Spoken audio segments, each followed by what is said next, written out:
Loki's departure from Asgard sent shockwaves throughout the 9 worlds that were felt by beings great and small, mortal and divine. The trickster god's decision to openly break with the Asur was seen by many as a signal that the time for subtle resistance and hidden rebellion was past, that the moment had come for direct confrontation with the forces that had maintained cosmic order through fear and deception. In Jotunheim, the frost giants who had long nursed grievances against the gods began to organize themselves into something approaching a unified force for the first time in centuries. Ancient clan rivalries were set aside as the giants recognized that their individual complaints were part of a larger pattern of divine oppression that affected all who were not part of Odin's inner circle. The giant king Utgartha Loki, whose name honored the trickster god who had now become their ally, opened his great hall to refugees from divine authority, outcasts, rebels, and anyone who had suffered under the god's rule and sought a chance to strike back against their oppressors. These gatherings became planning sessions for the great rebellion that all could sense was approaching. In Muspelheim, Surturtur the fire giant sharpened his flaming sword and began to speak openly of the day when he would lead his people across the rainbow bridge to cleanse Asgard with purifying flame. Where once he had planned to wait until Ragnarök arrived naturally through the turning of cosmic cycles, now he began to consider whether the time might be right to take more active measures to hasten the arrival of that final battle. But the most significant changes were taking place in the mortal realm of Midgard, where humans who had always looked to the gods for protection and guidance began to question whether their divine guardians were truly worthy of such trust.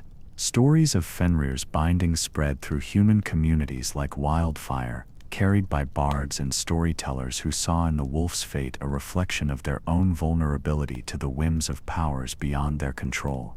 And just then, the temple doors creaked open. Human kings and chieftains who had long ruled in the gods' names began to find their authority challenged by subjects who wondered aloud why they should obey leaders who themselves served masters capable of such betrayal and injustice.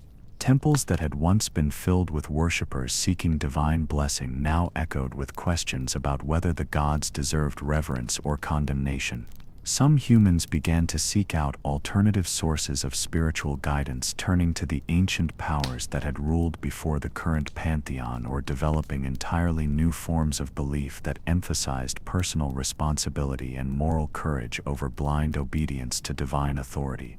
These new faiths often incorporated elements of Fenrir's story, using the bound wolf as a symbol of resistance against unjust power and the ultimate triumph of justice over oppression. The gods found themselves in the unprecedented position of losing worshippers not through conquest by rival deities or through the natural evolution of human spiritual needs, but through moral outrage at their own actions. For the first time in their long reign, they were being judged by their subjects and found wanting. Odin's response to this crisis of faith was characteristically complex and ultimately counterproductive. Rather than addressing the legitimate concerns that drove human disillusionment, he chose to increase his efforts to control the narrative and suppress dissenting voices. Ravens were dispatched to monitor human gatherings and report on any signs of disloyalty or subversive thinking. Priests and cult leaders who preached too enthusiastically about justice and mercy found themselves facing mysterious accidents and setbacks. But these heavy-handed tactics only served to confirm the very accusations that were driving people away from divine worship in the first place. Each act of surveillance was seen as proof of the gods' paranoia and guilt. Each attempt to silence criticism was taken as confirmation that the critics were speaking truths that the gods could not bear to hear. The All-Father had fallen into the classic trap of authoritarian rulers throughout history. The more desperate his efforts to maintain control became, the more obvious it grew that his authority was built on foundations of sand rather than stone. Every measure he took to preserve his power only served to demonstrate how precarious that power had become. Wait, don't miss this detail. In the depths of Mimir's well, the water was turning to ice. Meanwhile, on his island prison, Fenrir felt these developments like a gradually rising tide of vindication and approaching freedom. The wolf could sense through the strange network of connections he had developed that the cosmic machinery was finally beginning to turn in his favor, that the forces of justice and balance were aligning themselves for the great correction that would restore proper order to a universe thrown into chaos by divine fear and paranoia. His physical suffering continued unchanged. The sword between his jaws remained as sharp and cold as ever. Gleipnir held him as tightly as it had on the day of his binding, and the isolation of his island prison was as complete as the gods could make it. But his spiritual condition was transformed utterly. Where once he had raged and struggled against his bonds with the desperate fury of a trapped animal, now he waited with the serene patience of one who knows exactly when and how his liberation will arrive. The wolf had learned to see time as the gods saw it, not as a series of discrete moments but as a vast tapestry in which past, present, and future were woven together in patterns of cause and effect that extended across eons. From this perspective, his current suffering was merely a temporary condition, a necessary stage in a longer process that would ultimately result in justice being served and balance being restored. He began to use his enforced stillness as a form of meditation, turning inward to explore the depths of his own consciousness and the extent of his growing powers. What he discovered there both amazed and humbled him. The wolf found that his awareness could expand far beyond the boundaries of his physical form, reaching out to touch minds and hearts across vast distances of space and time. Through this expanded consciousness, Fenrir began to establish direct communication with those who supported his cause throughout the 9 worlds. He could speak to slaves and prisoners in their dreams, offering them comfort and practical guidance for their struggles toward freedom. He could touch the minds of rebels and outcasts, coordinating their efforts and sharing tactical knowledge that would help them in their battles against oppressive authority. Most importantly, he could reach out to his father Loki and begin to coordinate with the trickster god the complex plan that would eventually bring about the destruction of the divine order that had betrayed them both. These conversations took place in a realm of pure thought and emotion, beyond the reach of any surveillance or interference the gods might attempt to implement. The plans they developed together were not born of simple malice or desire for revenge, though both emotions certainly played their part. Instead, they were carefully calculated strategies designed to restore cosmic balance by ensuring that those who had violated fundamental principles of justice and hospitality received exactly the punishment their actions deserved. But the most shocking truth was still to come. The cosmic forces that governed the balance between order and chaos had been watching the situation unfold with the patient attention of beings who existed outside the normal flow of time and space. These entities, primordial powers that predated both gods and giants, understood truths about justice and balance that even the wisest divine beings could not fully comprehend. They had observed Fenrir's binding and its aftermath with growing concern, recognizing it as a fundamental violation of the laws that governed cosmic equilibrium. The imprisonment of an innocent being out of fear of what he might become was not just morally wrong, it was a dangerous disruption of the natural cycles that kept reality itself stable and functional. From their perspective, which encompassed the entire history of the universe from its creation to its ultimate ending, they could see that the gods' actions had created a debt of cosmic significance that would eventually demand payment. The longer that debt remained unpaid, the greater the interest it would accumulate, and the more devastating the eventual correction would be when it finally arrived. These primordial forces began to take subtle action to ensure that justice would eventually be served. They whispered inspiration to those who worked to undermine divine authority. They sent dreams of liberation to those who suffered under oppression. They guided events in small but significant ways to ensure that the proper conditions would exist for Fenrir's eventual freedom and revenge. But perhaps most importantly, they began to prepare the cosmic mechanisms that would enable Ragnarok itself, the great correction that would sweep away the current order and replace it with something more just and balanced. They aligned the movements of celestial bodies to create the proper astronomical conditions. They influenced the breeding and behavior of the creatures that would serve as harbingers of the approaching doom. They ensured that when the twilight of the gods finally arrived, it would arrive with all the force and inevitability of natural law asserting itself. The gods, despite their supernatural awareness and their network of informants throughout the 9 worlds, remained largely oblivious to these preparations taking place around them. Their attention was focused so intently on maintaining immediate control over their deteriorating situation that they failed to notice the larger forces that were aligning against them. This blindness was itself a consequence of the corruption that had begun with Fenrir's binding. By violating their own principles, by choosing fear over wisdom and control over justice, the gods had compromised their ability to perceive truth clearly. They saw only what they wanted to see, heard only what they were prepared to accept, and ignored any evidence that challenged their carefully maintained version of reality. Everything you've heard so far was only the beginning. As the final age before Ragnarok began, the signs of approaching doom became too obvious for even the gods to ignore entirely. The winter called Fimbulwinter arrived 3 years early, bringing cold so severe that it froze the sea around Asgard and caused the world tree itself to shed its leaves like tears of ice. The sun began to dim, its light growing weaker with each passing day, as if some cosmic parasite was slowly draining away its power. In the sky, new stars appeared in configurations that hurt the mind to contemplate, while old constellations shifted from their appointed places and began to trace patterns that spelled out messages in languages older than speech. The moon developed dark spots that seemed to move and change when viewed through mortal eyes, and sometimes it could be seen during daylight hours when it should have been hidden by the sun's brilliance.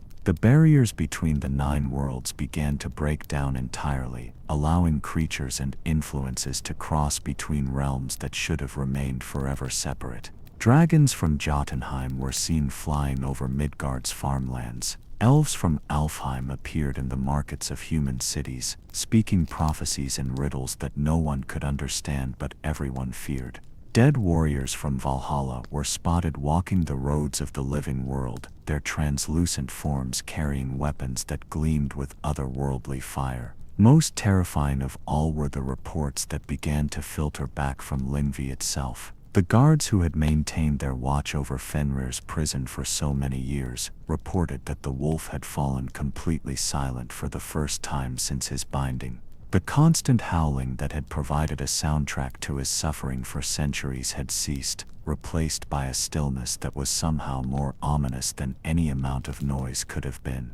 The river Von, which had flowed from his open jaws without interruption since the day of his binding, began to change color and consistency in ways that defied natural explanation. Sometimes it ran clear as crystal, sometimes dark as night, sometimes red as blood, and sometimes it seemed to flow upward toward the sky rather than downward toward the lake.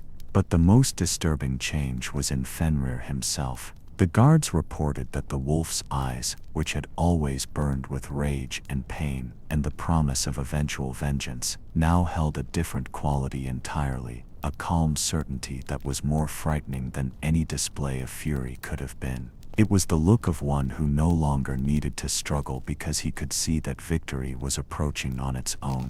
It was the expression of a prisoner who knew his sentence was nearly completed and his freedom was measured in days rather than years. It was the gaze of justice personified, waiting with infinite patience for the moment when cosmic law would finally assert itself and all debts would be paid in full. And at this very moment, fate itself shifted forever. The gods, recognizing at last the full magnitude of their error, made one final desperate attempt to change the course of destiny they had set in motion. A delegation led by Tyr himself, the god whose sacrifice had made Fenrir's binding possible, traveled to Lyngvi with an offer that would have been unthinkable in earlier years. They were prepared, Tyr announced to the bound wolf, to release him from his chains in exchange for an oath of non-aggression against Asgard and its inhabitants. They acknowledged that they had acted from fear rather than wisdom, that they had violated their own principles in their desperate attempt to prevent the prophecies from coming to pass. They offered compensation for his suffering, treasures, honors, even a place among the gods themselves as an equal rather than a prisoner. Fenrir listened to this offer in perfect silence, his great head tilted slightly as if he were considering the terms being proposed. The sword between his jaws prevented him from speaking, but his eyes communicated volumes about his response to their belated attempt at negotiation and reconciliation. When Tyr had finished speaking, Fenrir looked directly into the eyes of the god who had once been his dearest friend, and slowly, deliberately, closed his own eyes in a gesture of unmistakable rejection. The message was clear. It was too late for apologies, too late for compensation, too late for anything except the working out of justice that had been delayed, but never prevented by their actions. The wolf had learned patience during his long captivity, had developed the kind of deep understanding that comes only through suffering unjustly borne. He knew that the offer being made was not genuine remorse, but another attempt at manipulation, another effort to avoid the consequences of actions that could not be undone or forgiven. More than that, he understood that even if the gods' repentance were genuine, even if their offer were made in complete good faith, it would change nothing about the cosmic debt that had been incurred through his imprisonment. The universe itself demanded balance, and that balance could only be restored through the complete transformation of the order that had allowed such injustice to occur. You won't believe what came next. The delegation returned to Asgard in defeat, carrying with them the knowledge that no negotiation was possible, no compromise could be reached, no peaceful resolution could be found to the crisis they had created through their fear and betrayal. The time for choosing was past, and the only future that remained was the one the prophecies had promised, the twilight of the gods and the ending of everything they had built. Odin received their report in the silence of his private chamber, sitting alone with his ravens on a throne that no longer felt like a seat of power, but rather like a witness stand where he awaited judgment for crimes that could no longer be denied or rationalized away. The All-Father understood, perhaps for the first time since the entire crisis had begun, that he had created through his own actions the very enemy he had sought to prevent. Fenrir was no longer just a wolf who might one day cause trouble. He had become the embodiment of cosmic justice itself, transformed by suffering into something that could not be reasoned with, negotiated with, or defeated through any conventional means. The gods had succeeded in binding his body, but they had freed his spirit to become an instrument of universal law that operated beyond the reach of their authority or influence. The wolf waited still on his desolate island, but his waiting was no longer passive. It was the waiting of winter for spring, of seed for harvest, of justice for its appointed hour. It was the patience of forces that operate on scales so vast that individual lifetimes, even divine lifetimes, are merely moments in their inexorable turning. And in that waiting, in that patient certainty of eventual vindication, lay a power greater than any chain could hold, and more terrible than any prophecy could encompass. Fenrir had become time itself, had aligned himself with the fundamental forces that govern change and transformation throughout the cosmos. The gods had thought to bind fate by binding the wolf. Instead, they had bound themselves to a fate far worse than any they had sought to prevent. The voice on the other side of the door was familiar, but, as the final days before Ragnarök began to arrive, marked by signs and portents that could no longer be ignored or explained away, the gods found themselves facing the ultimate irony of their situation. In their desperate attempt to prevent the future, they had become its authors. In their effort to preserve order, they had created the conditions for chaos. In their quest to protect themselves and their realm, they had ensured their own destruction. The Fimbulwinter, that terrible winter that would last for 3 full years without relief, began with a cold snap that killed crops throughout Midgard and drove wild animals to attack human settlements in their desperation for food and warmth. The winds that brought this supernatural winter carried with them the scent of approaching doom and the sound of distant battles being fought between forces that most humans could not see or understand. Brother began to turn against brother as resources became scarce, and civilization began to break down under the pressure of conditions that no mortal society was equipped to handle. The bonds of kinship and community that had held human societies together for millennia began to fray and snap, creating the chaos and moral decay that would serve as the foundation for the greater destruction to come. But even as the mortal world descended into barbarism and despair, a strange thing began to happen. Those humans who remembered the story of Fenrir, who had taken the bound wolf as their symbol of resistance against unjust authority, found that they possessed reserves of strength and courage that enabled them to weather the growing storm better than their neighbors. These Fenrir followers, as they came to be known, organized themselves into communities based on principles of mutual aid and shared resistance to oppression. They refused to abandon their elderly and weak when resources became scarce. They shared what little food they had rather than hoarding it for themselves. They protected each other against the bandits and warlords who emerged during the breakdown of traditional authority. Most remarkably of all, they seemed to possess an intuitive understanding of when and how to act that enabled them to survive disasters that destroyed stronger and better equipped groups.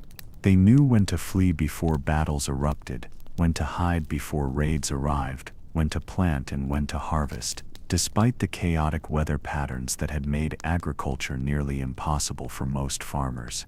This uncanny knowledge came, they believed, from the bound wolf himself, from Fenrir's expanded consciousness reaching out across the void to guide and protect those who honored his suffering and supported his cause. Whether this belief was literally true or simply provided the psychological foundation for remarkable practical wisdom, the results were undeniable. Those who followed the wolf's example survived and prospered while the world around them fell into ruin. They thought it was over, but the gods, observing these developments with growing alarm, began to understand that their victory over Fenrir had been even more illusory than they had feared. Not only had they failed to prevent the future they dreaded, they had also lost the support of the very people they had sought to protect. The humans who should have been their most loyal allies in the struggle against chaos had instead become followers of the wolf they had bound, seeing in his story a truth more compelling than any doctrine the gods could offer.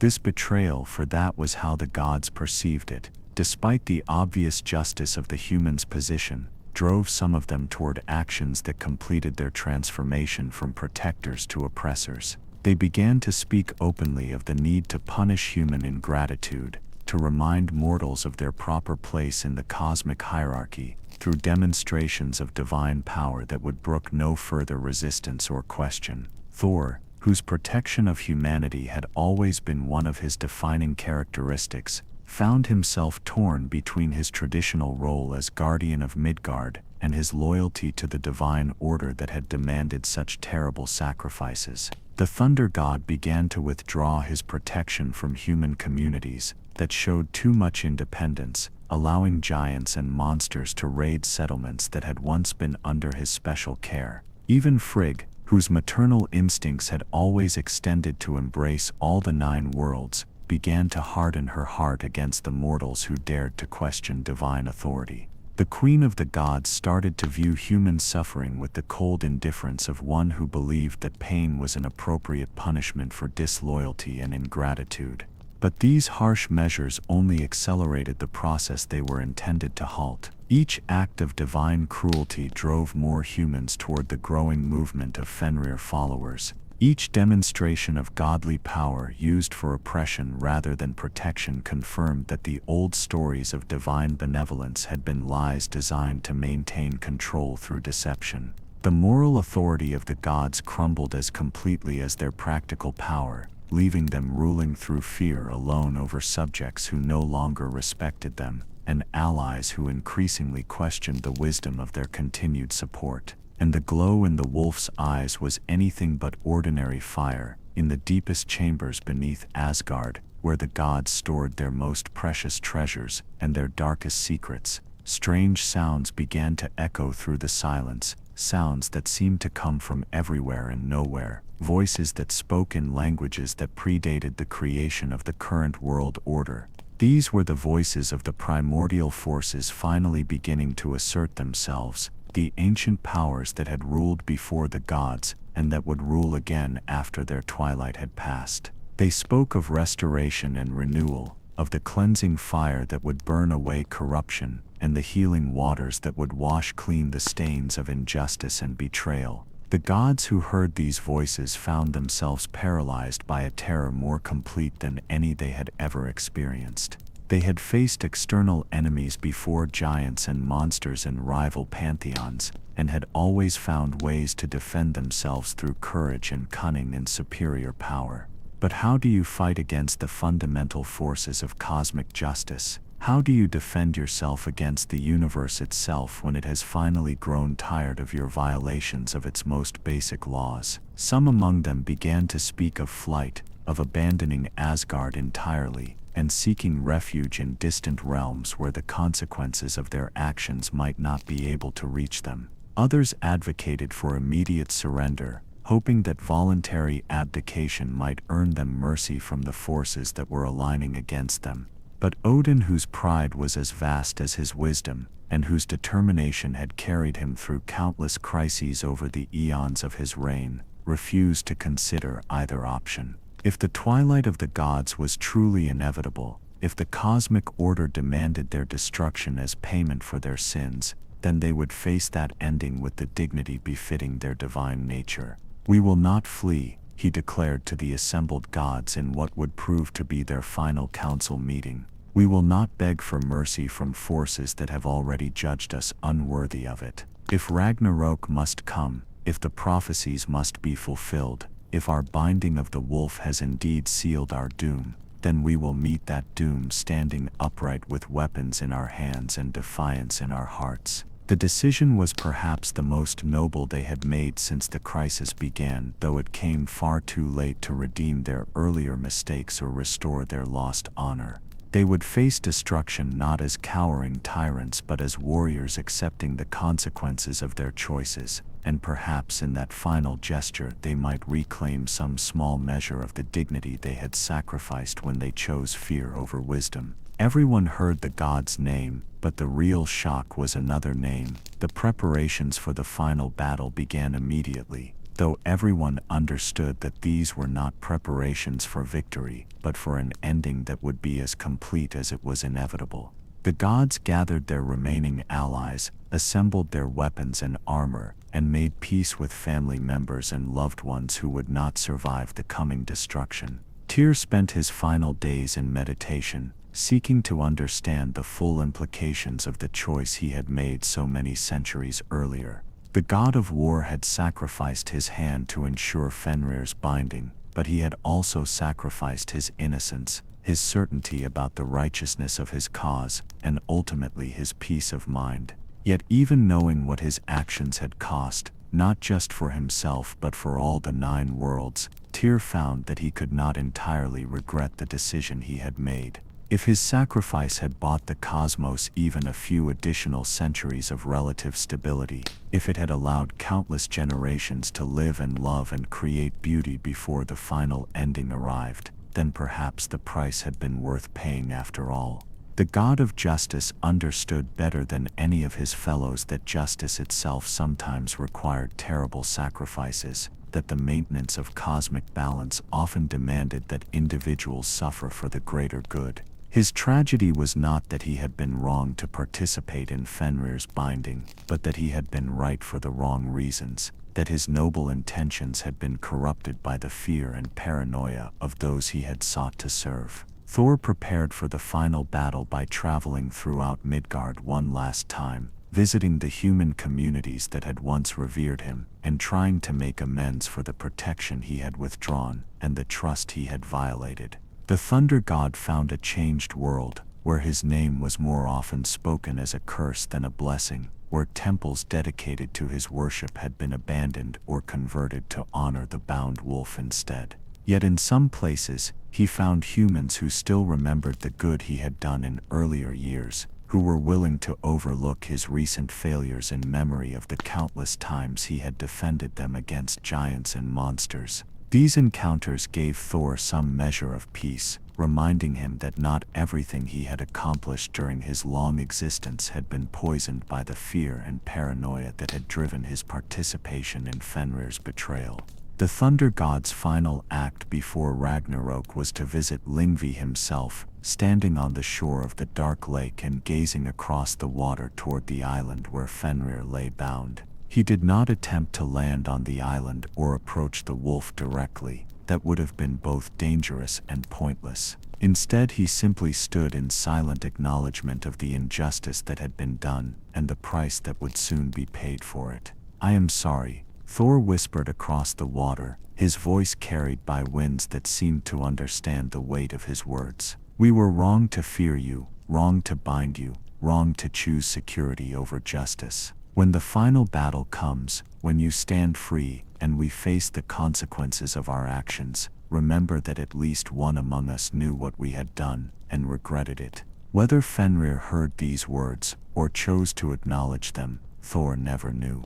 But as he turned to leave the desolate place where so much suffering had been endured, the thunder god felt a sense of completion that had eluded him for centuries. He had finally spoken the truth that should have been acknowledged long ago, had offered the apology that should have been given when it might still have made a difference. But the most shocking truth was still to come. The end, when it finally began, came not with the dramatic suddenness that many had expected, but with the quiet inevitability of natural law finally asserting itself. On a morning that seemed no different from countless others that had preceded it, the guards watching over Fenrir's prison reported that something had changed in the wolf's appearance, though they could not immediately identify what that change might be. At first glance, everything seemed exactly as it had been for centuries. Fenrir lay in the same position he had occupied for so long, his great body still wrapped in the impossible bonds of Gleipnir, his jaws still held open by the sword that had been thrust between them.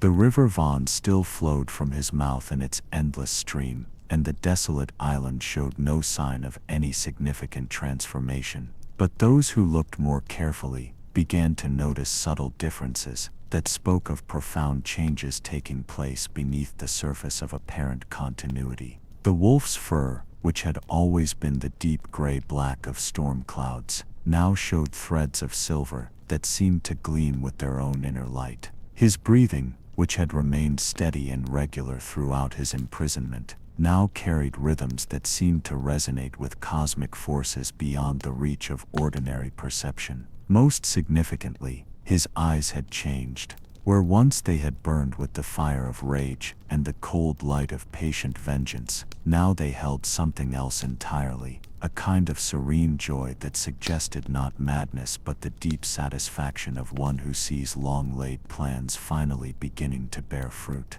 The guards who witnessed this transformation felt their hearts grow cold with the certainty that something terrible was about to happen, something that all their watching and warding would be powerless to prevent. They sent urgent messages to Asgard, describing what they had observed, and begging for instructions on how to respond to this new development. But before any response could arrive, before any additional measures could be taken to address this latest sign of approaching doom, the change they had witnessed reached its inevitable conclusion. At the precise moment when the cosmic forces that govern justice and balance determined that the debt incurred by Fenrir's binding had accumulated sufficient interest to demand payment, the impossible bonds of Gleipnir began to loosen. Wait, don't miss this detail. The sound of breaking was not heard in Asgard, but felt in every heart. The failure of Gleipnir was not dramatic. There was no explosion of sound or light,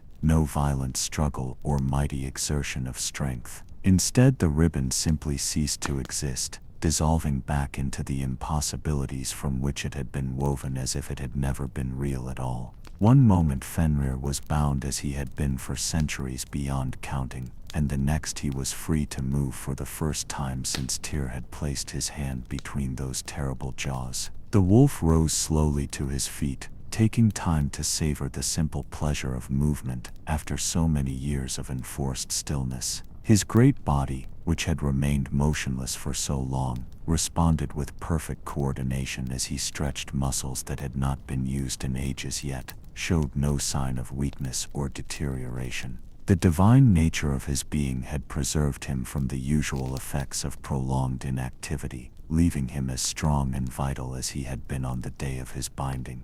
But Fenrir was no longer the same creature who had been betrayed by those he trusted. Centuries of suffering and meditation had transformed him into something far more dangerous than a simple wolf, no matter how large or powerful.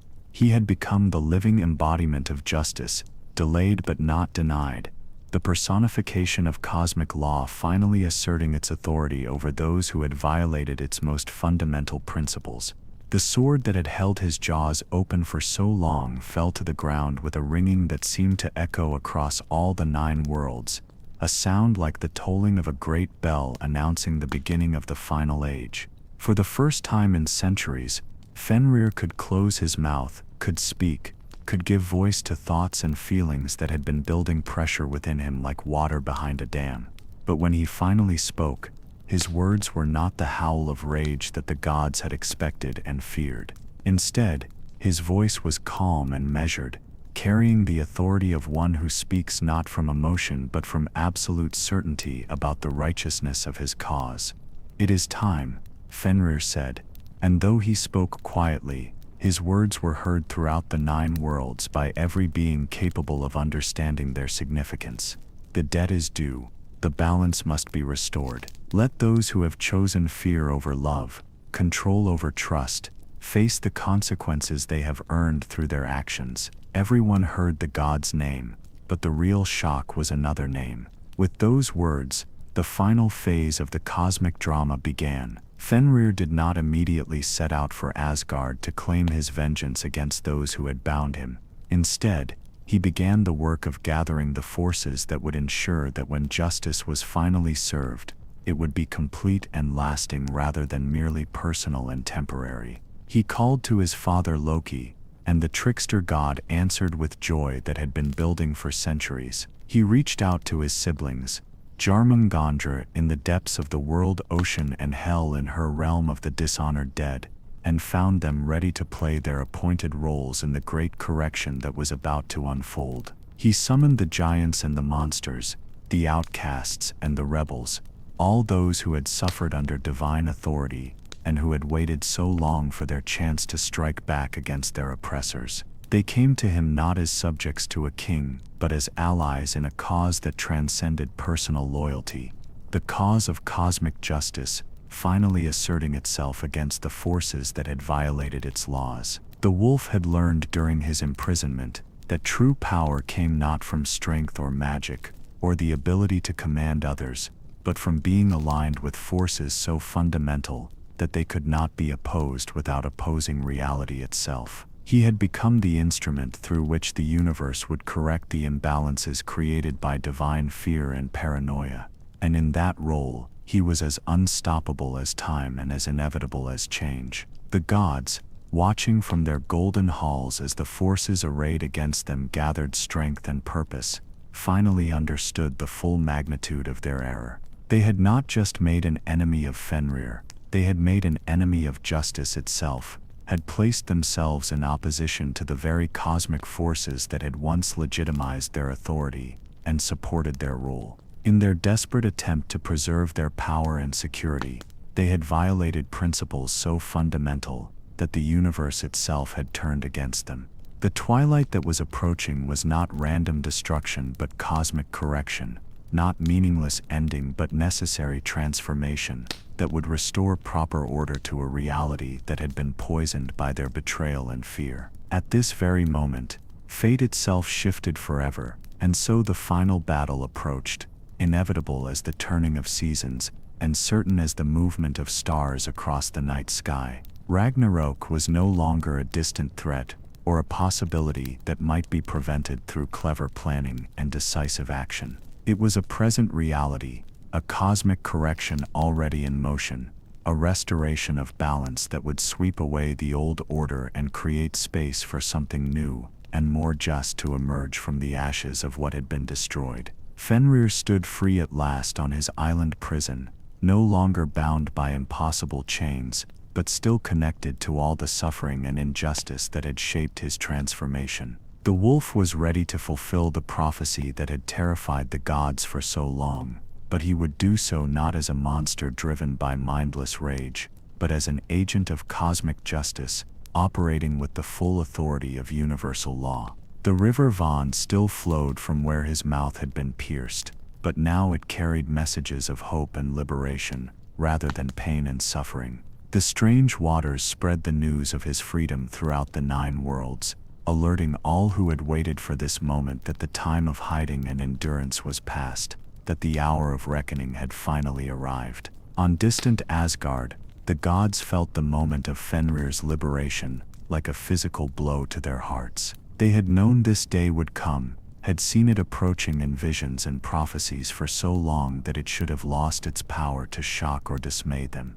Yet when it finally arrived, when the last hope of avoiding their fate was finally extinguished, they found themselves unprepared for the reality of facing consequences they had spent so long trying to escape.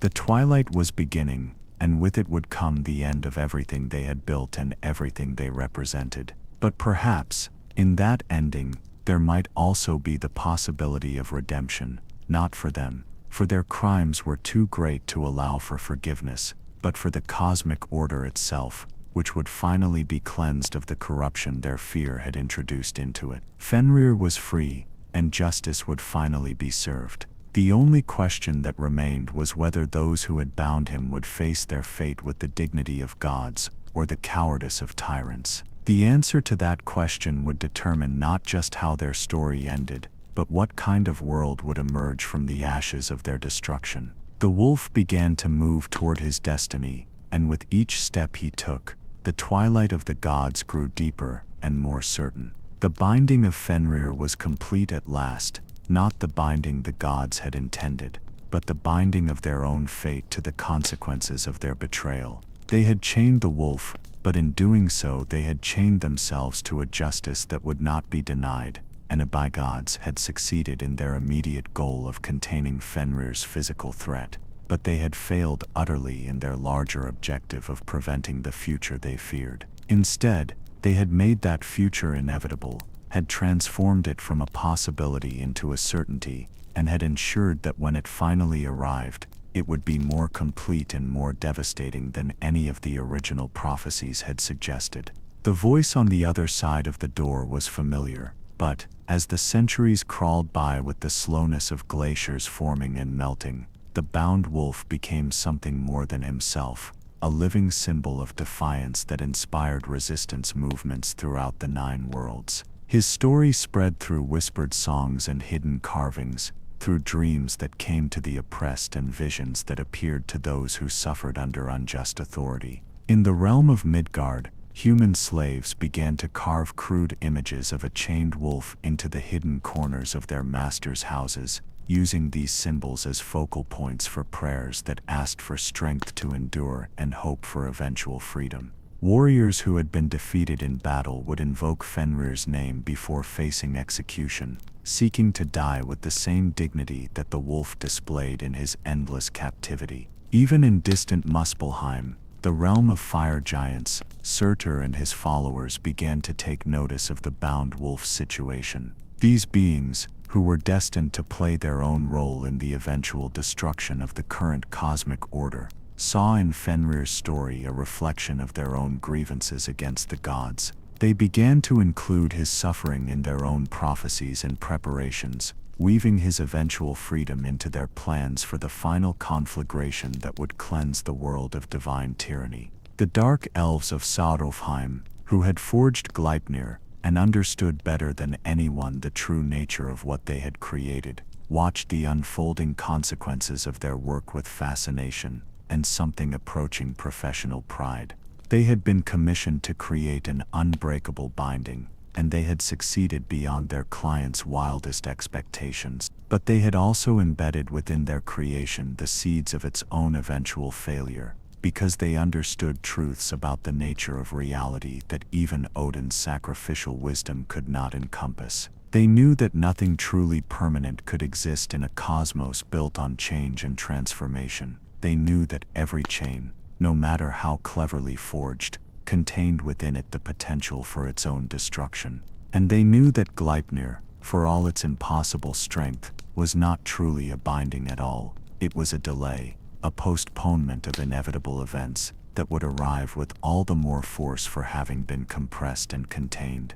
But the most shocking truth was still to come. The transformation of Fenrir himself during his long imprisonment was perhaps the most remarkable aspect of the entire saga. The wolf who had been bound was not the same creature who would eventually break free, just as the gods who had ordered his imprisonment were not the same beings who would face him when Ragnarok finally arrived.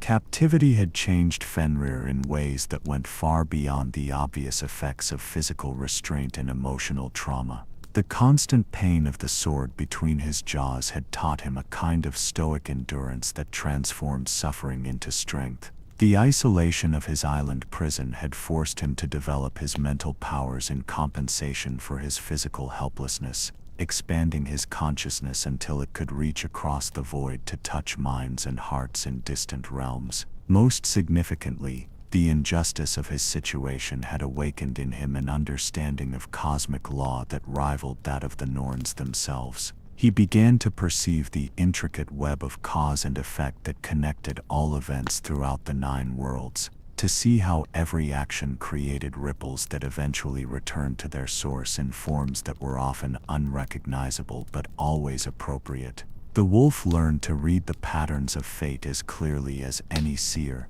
to understand the mechanisms by which the universe maintained its balance despite the efforts of gods and giants to tip the scales in their favor. He came to realize that his own suffering was not random cruelty, but part of a larger design that required both injustice and justice, both binding and freedom, both betrayal and vengeance in order to complete itself. This understanding brought with it a kind of terrible peace. Fenrir no longer raged against his bonds with the desperate fury of one who believed escape might be possible through effort alone. Instead, he settled into his captivity with the patience of one who knows exactly when and how his freedom will arrive, who can see the approaching end of his imprisonment with the clarity of absolute certainty. The change in the wolf's demeanor was so complete that even the guards who watched over his prison began to comment on it in their reports to Asgard, where once they had described a creature driven mad by pain and confinement, constantly struggling against his bonds and filling the air with howls of rage. Now they spoke of an almost serene presence whose stillness was somehow more unsettling than any amount of violent resistance could have been. Fenrir had stopped struggling against Gleipnir entirely. He lay motionless on his island, his great body perfectly still except for the slow rise and fall of his breathing and the constant flow of the river Von from his pierced mouth. His eyes, which had once burned with wild fury, now held depths of knowledge that seemed to contain entire worlds within their reflection. Yet this apparent calm was more terrifying to the gods than his earlier rage had ever been. They could understand anger and respond to violence with violence of their own. But this new stillness suggested a level of planning and preparation that they were not equipped to counter, a patient certainty that was more dangerous than any amount of immediate threat. And at this very moment, fate itself shifted forever. The gods began to realize that in binding Fenrir they had not eliminated the threat he posed but had merely changed its nature and delayed its manifestation. The wolf's physical power, which they had feared so greatly, had been the least dangerous aspect of what he might become. His true strength lay in his intelligence and his capacity for inspiring others, qualities that no chain could bind and no prison could contain. From his island exile, Fenrir began to extend his influence in ways that the gods had never imagined possible. Through dreams and visions, through the strange properties of the river that flowed from his mouth, through the very fact of his existence as a symbol of divine injustice, he reached out to touch the minds and hearts of countless beings throughout the 9 worlds. He spoke to slaves and showed them that their bondage was not the natural order of things, but a choice made by those in power, a choice that could be unmade if enough people were willing to work together toward freedom. He whispered to prisoners and taught them that walls and chains could hold bodies but never spirits, that even the strongest fortress contained within it the seeds of its own destruction, if one knew how to find and nurture them. He called to outcasts and rebels and showed them that their anger was not madness but justice, that their resentment was not weakness but the appropriate response to oppression, that their desire for change was not selfishness but the highest form of service to the cosmic order that demanded balance above all things. Most powerfully of all, he reached out to his father Loki and began to coordinate with the trickster god a plan that would eventually bring about the destruction they had both been accused of desiring. But this plan was not born of malice or random destructiveness. It was a carefully calculated response to the injustices they had suffered, a methodical preparation for the kind of cosmic rebalancing that would restore proper order to a universe that had been thrown off kilter by divine paranoia and betrayal. The transformation was slow but inexorable, building momentum with each passing year like an avalanche that begins with a single pebble and grows until it can bury mountains. The gods focused on their immediate relief at having contained the physical threat Fenrir had posed, failed to notice the much greater threat that was building around them until it was far too late to do anything about it.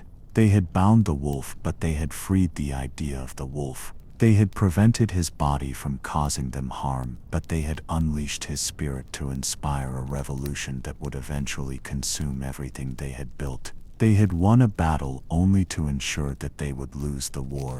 Everything you've heard so far was only the beginning.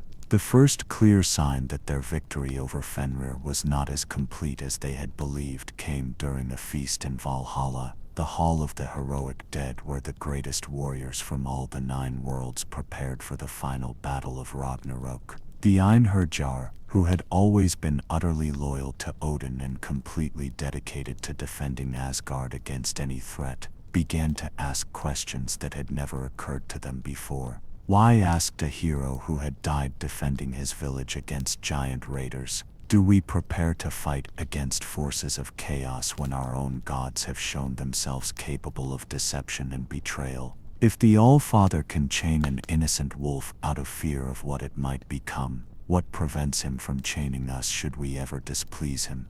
The question spread through the hall like wildfire, taken up and expanded by other warriors who had begun to think thoughts that would once have been unthinkable to them.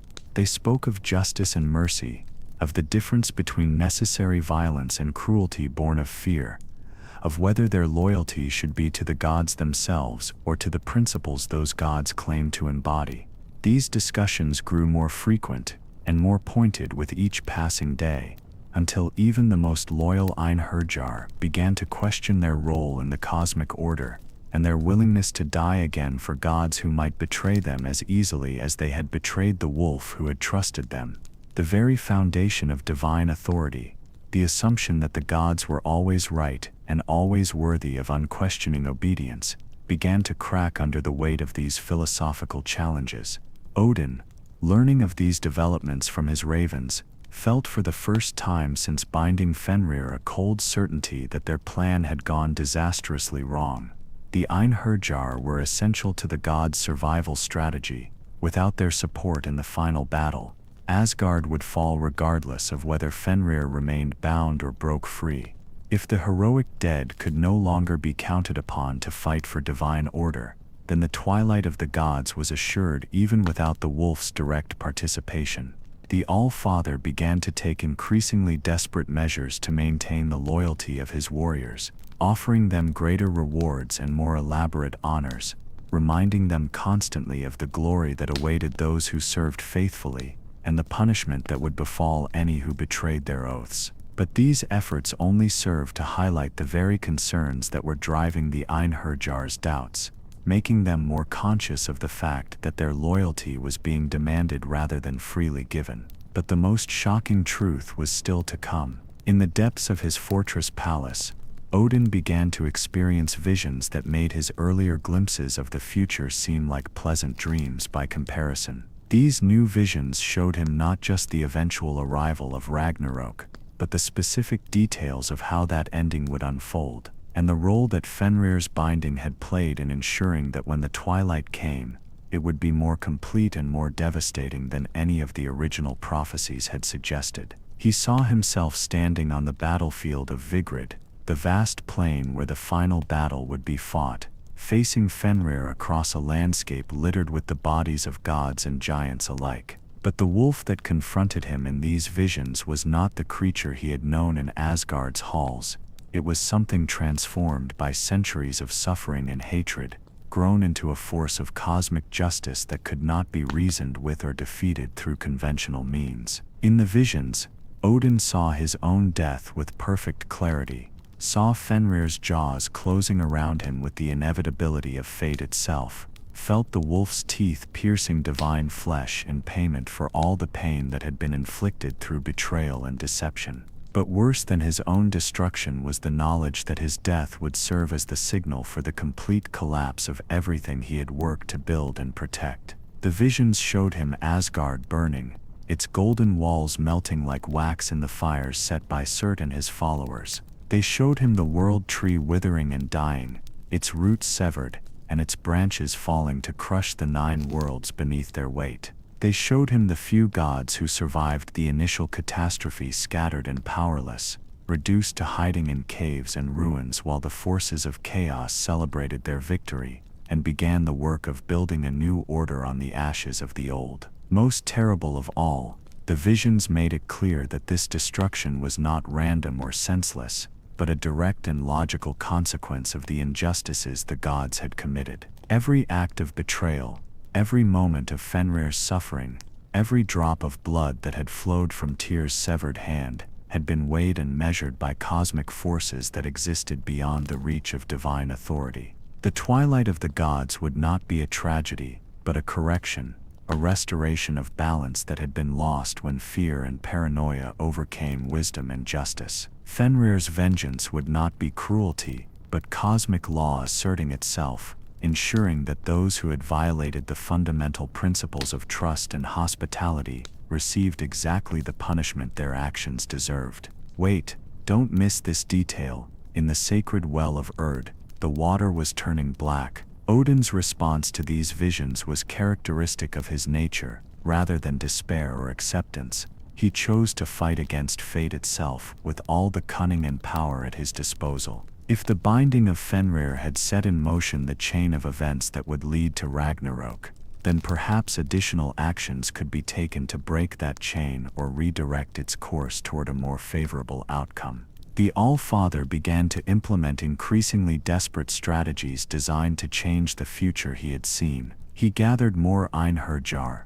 recruiting heroes from across all the worlds and times, building an army of the dead that would dwarf any force ever assembled. He forged new alliances with powers that had previously remained neutral, offering them generous terms in exchange for their support in the battles to come. He even attempted to negotiate with the forces of chaos themselves, sending envoys to Jotunheim and other hostile realms with offers of compromise and accommodation. Perhaps, he reasoned, if he could address some of the legitimate grievances that had driven his enemies to oppose divine rule, he could reduce their motivation to support Fenrir when the wolf eventually broke free. But every action he took seemed only to accelerate the approach of the very future he was trying to prevent. The more Einherjar he gathered, the more questions they asked about the justice of their cause. The more alliances he forged, the more his new allies learned about the gods' capacity for betrayal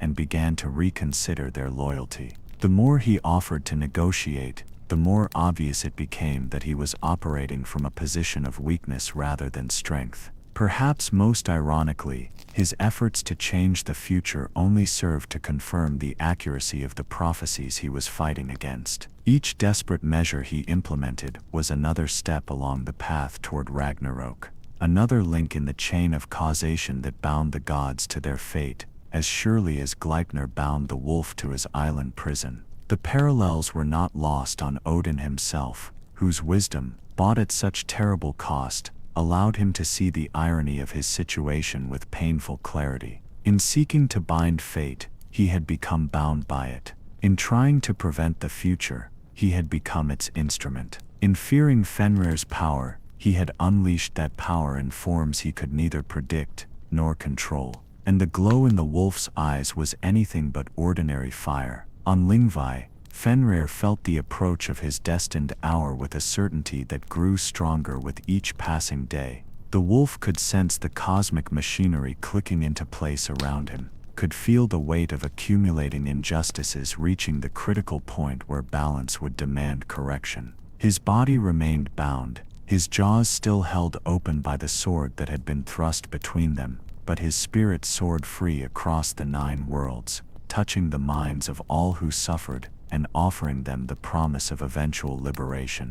The river Von had grown from a stream into a torrent, its strange waters carving new channels through the landscape and carrying Fenrir's influence to every corner of existence. Plants that grew along its banks now bore fruit that could grant visions of possible futures to those brave enough to taste them. Animals that drank from its flow developed not just intelligence but wisdom, learning to see through the lies and deceptions that had kept the cosmic order stable for so long. Most remarkably of all, the waters began to carry actual messages, not random impressions or vague feelings, but specific communications that Fenrir could direct to particular individuals who needed guidance or encouragement in their struggles against oppression. Slaves would find themselves dreaming of escape routes that actually worked. Prisoners would wake with knowledge of their captors' weaknesses and the timing of their guards' changes. Rebels would discover that their plans had been subtly improved during sleep,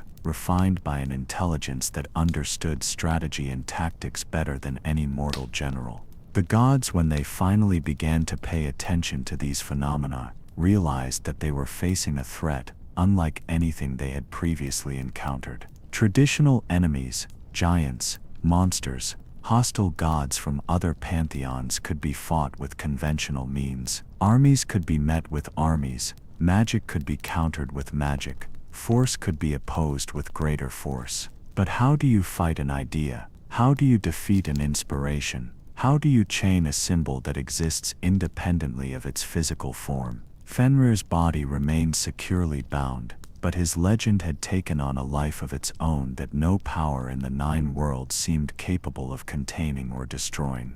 The gods found themselves in the unprecedented position of losing a war against an enemy who could not move, could not speak, could not take any direct action against them. Yet somehow, from his island prison, Fenrir was orchestrating a campaign of resistance that was slowly but systematically undermining everything they had built and everything they claimed to represent. They thought it was over, but the realization that their enemy had become more dangerous in captivity than he had ever been in freedom began to drive some of the gods toward desperation and madness. Thor, whose straightforward nature was ill-suited to dealing with subtle threats and complex conspiracies, began to advocate for increasingly extreme solutions to the problem Fenrir represented. "We should kill him," the thunder god declared during one particularly tense council session. "The laws of hospitality no longer apply. He is no longer our guest but our prisoner. We should end this charade and deal with the threat directly, before his influence spreads any further." But Odin, though tempted by the simplicity of Thor's solution, understood that such an action would only make their situation worse. Fenrir alive was a powerful symbol of resistance. Fenrir martyred would become something approaching a religious figure for all who opposed divine authority. His death would not end his influence but would transform it into something even more potent and harder to combat. "We cannot kill him without proving the very accusations his supporters make against us," Odin replied wearily. "To murder a bound prisoner would mark us as tyrants beyond any possibility of redemption. The cosmic forces that maintain balance would turn against us entirely, and even our most loyal supporters would abandon our cause as unjust." Frigg, whose maternal instincts had always been strong even toward those who were not her own children, began to advocate for a different approach entirely. "Perhaps," she suggested hesitantly, we could release him under certain conditions. If we could negotiate some form of agreement, some binding oath that would prevent him from acting against us while allowing him his freedom. But this suggestion was met with derisive laughter from several of the other gods. The idea of negotiating with Fenrir after what they had done to him seemed not just naive but actively dangerous. The wolf had every reason to hate them, and no reason to trust any promise they might make. Any agreement they reached would last only as long as it served his purposes, and those purposes clearly included the complete destruction of the divine order they represented. The gods found themselves trapped by their own actions, unable to move forward or backward without making their situation worse. They had created a problem that had no good solutions, a crisis that would only deepen with time regardless of what measures they took to address it. Their fear of Fenrir had led them to actions that ensured his eventual victory over them, and their continuing fear prevented them from taking any steps that might mitigate the consequences of their original mistake. The voice on the other side of the door was familiar, but, in this atmosphere of growing dread and helpless anticipation, the gods began to fracture along lines of stress that had always existed but had never been severe enough to threaten their unity. Those who had supported the binding of Fenrir found themselves defending their decision with increasing desperation, while those who had harbored doubts from the beginning grew more vocal in their criticism. Tyr, whose sacrifice had made the binding possible, occupied a unique position in these debates. No one could question his commitment to the greater good. He had literally shed his blood to ensure the success of their plan. Yet his growing regret over what they had done was obvious to all who knew him, and his increasing isolation from his fellow gods spoke volumes about his feelings regarding their shared guilt. The god of war had begun to spend long hours alone, often standing at the edge of Asgard and gazing toward the distant lake where Fenrir lay bound. Sometimes other gods would find him there, motionless as a statue, his maimed arm hanging at his side while his remaining hand clenched and unclenched with suppressed emotion. When asked what he was thinking about during these vigils, Tyr would only shake his head and turn away. But those who looked closely could see tears on his cheeks, not the single tears of pain he had shed when Fenrir bit off his hand, but a constant flow of grief for the friendship that had been sacrificed and the trust that had been betrayed in the name of cosmic security. The god of justice was beginning to understand that justice itself might demand that he and his fellow gods pay the ultimate price for what they had done. The scales of cosmic balance were already beginning to tip against them, and he could see with the clarity of one who had lost everything that mattered most to him that their eventual defeat was not just possible but necessary for the restoration of proper order to the universe. And yet, even knowing this, even understanding that their actions had been wrong and their fears had led them astray, Tyr could not bring himself to regret entirely the choice he had made. If binding Fenrir had been the only way to prevent immediate catastrophe, if his sacrifice had bought the 9 worlds even a few more centuries of relative peace and stability, then perhaps the price had been worth paying after all. But the most shocking truth was still to come. The truth that none of the gods wanted to acknowledge, even to themselves, was that Fenrir's binding had fundamentally altered their own natures in ways that went far beyond simple guilt and regret. The act of betraying one they had claimed to love had planted seeds of corruption in their divine hearts that grew stronger with each passing year. Odin, who had always been a complex figure balancing wisdom and ruthlessness, began to lean more heavily toward the ruthless side of his nature. His decisions became harsher, his methods more questionable, his willingness to sacrifice others for what he perceived as the greater good more pronounced. The All-Father, who had once sought wisdom through sacrifice and personal risk, increasingly sought security through the control and manipulation of others. Thor, whose honest nature had never been comfortable with deception, began to experience a crisis of confidence that affected every aspect of his divine role. The thunder god's legendary strength seemed diminished, not physically but spiritually. His hammer Mjolnir no longer rang with quite the same authority when he wielded it, and his voice no longer carried quite the same conviction when he spoke of justice and protection. Even Frigg, whose love for her family had always been the cornerstone of her identity, found that love becoming tinged with possessiveness and paranoia. She began to see threats everywhere, to question the loyalty of those closest to her, to take preemptive action against perceived dangers that existed more in her imagination than in reality. The gods were becoming more like the forces of chaos they claimed to oppose, and this transformation was accelerating with each year that passed. They were losing their moral authority even as they clung more desperately to their temporal power, creating a situation where their rule was maintained only through fear rather than respect or genuine loyalty. This internal corruption might have remained hidden from all but the most perceptive observers, but the cosmic order itself began to reflect the changes taking place in its supposed guardians. The natural laws that governed the 9 worlds became more erratic and unpredictable, as if reality itself was losing confidence in the beings who were supposed to maintain its stability. Weather patterns in Midgard grew more extreme, with devastating storms alternating with unnaturally calm periods that left farmers and sailors unable to predict or prepare for what each day might bring. The boundaries between the 9 worlds became more permeable, allowing creatures and influences to cross between realms that should have remained separate.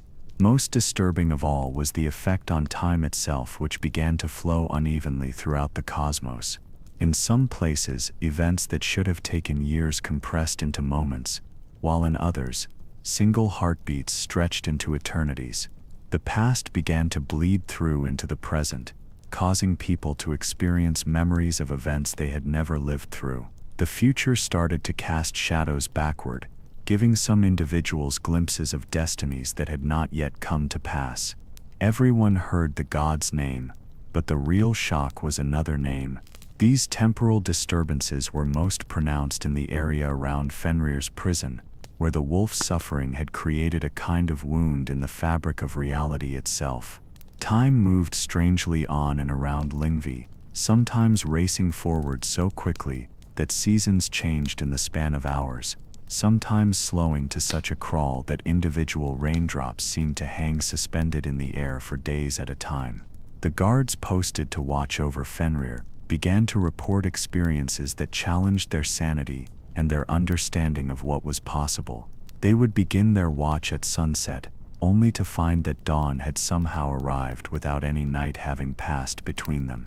They would count the same hour repeatedly, unable to move forward to the next because time itself seemed to be stuttering and repeating like a broken mechanism. Some guards reported seeing multiple versions of themselves existing simultaneously, past selves who had not yet taken their current positions, future selves who bore scars and showed signs of experiences that had not yet occurred, and present selves who existed in multiple states of awareness and memory at the same time. Others described encountering visitors on the island who should not have been able to reach it, figures from the past who had died long ago, beings from possible futures that might never come to pass, and entities from realms that existed only in legend and myth. These visitors would speak with Fenrir in languages that predated speech itself, engaging in conversations that seemed to span centuries despite lasting only moments in normal time. The most unsettling reports involved the guards themselves being approached by these mysterious visitors,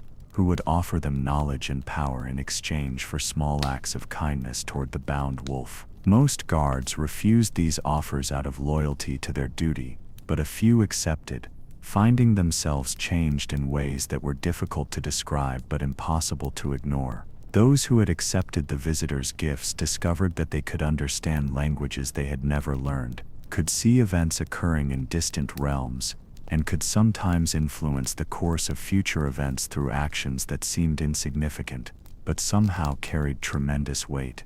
They became conduits for Fenrir's influence, spreading his message of resistance and justice even while continuing to serve as his guards. The gods, learning of these developments, realized that their prison had become something far more complex and dangerous than they had ever intended.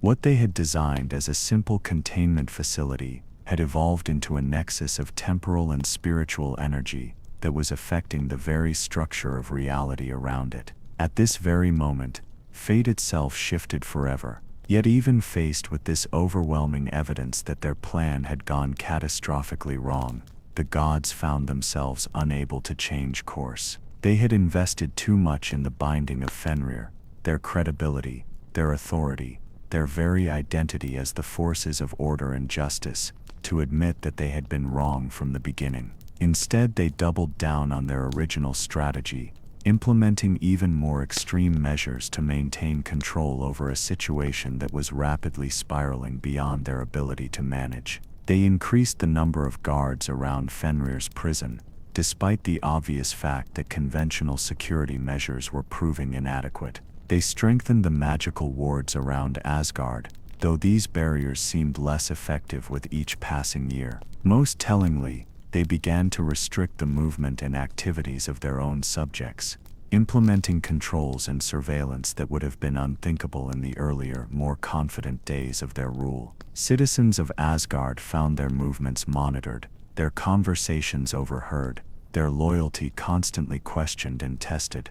These measures, supposedly implemented to protect divine security, only served to alienate those who should have been the gods' strongest supporters. The Light Elves, who had always been allies of order and civilization, began to withdraw their cooperation and retreat to their own realm.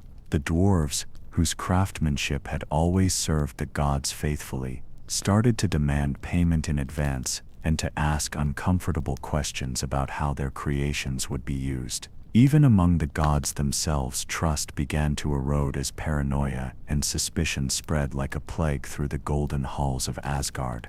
Gods who had been friends for millennia found themselves wondering whether their companions might be secretly sympathetic to Fenrir's cause. Conversations that had once been open and free became guarded affairs where every word was weighed for potential treasonous implications. The corruption that had begun with Fenrir's binding was metastasizing throughout the entire divine hierarchy, transforming the gods from the noble protectors of cosmic order they had once been into something approaching the tyrannical oppressors their enemies had always accused them of being. You won't believe what came next. It was during this period of increasing paranoia and social decay that Loki made his decisive break with the divine order he had served for so long.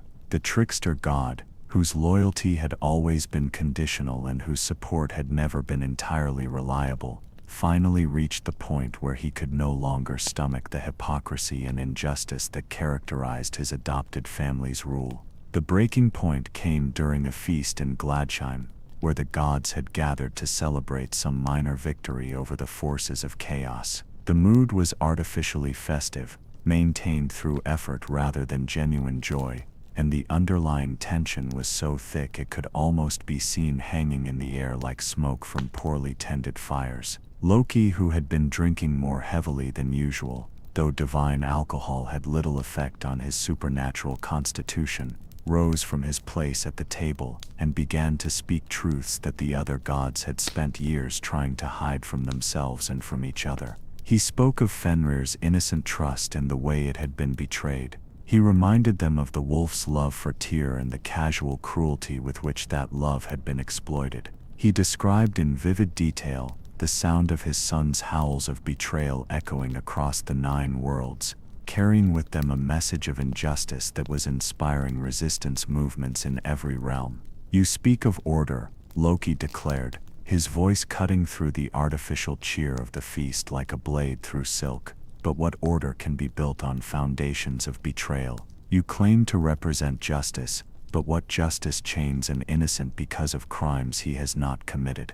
You call yourselves protectors of the cosmic balance, but what balance exists when fear is allowed to triumph over love?" The hall fell silent as Loki's words struck home with the force of absolute truth. The gods found themselves unable to respond, unable to defend their actions with anything more substantial than hollow justifications and empty appeals to necessity. But Loki was not finished. With the relentless precision of one who had watched and waited for exactly the right moment to strike, He began to catalog every injustice the gods had committed, every law they had violated, every principle they had betrayed in their desperate quest to maintain their authority and security. He spoke of lesser betrayals and smaller cruelties that had occurred since Fenrir's binding, showing how the corruption that had begun with the wolf's imprisonment had spread throughout their society like a disease that attacked the very foundations of their moral authority. He revealed secrets that the gods had thought safely hidden, exposed lies they had told themselves and others, and stripped away the careful facade of righteousness they had maintained for so long. By the time he was finished speaking, the feast had been transformed into something approaching a trial, with Loki serving as both prosecutor and judge while the other gods sat in uncomfortable silence, unable to deny the accuracy of his accusations or defend the indefensible actions he had described.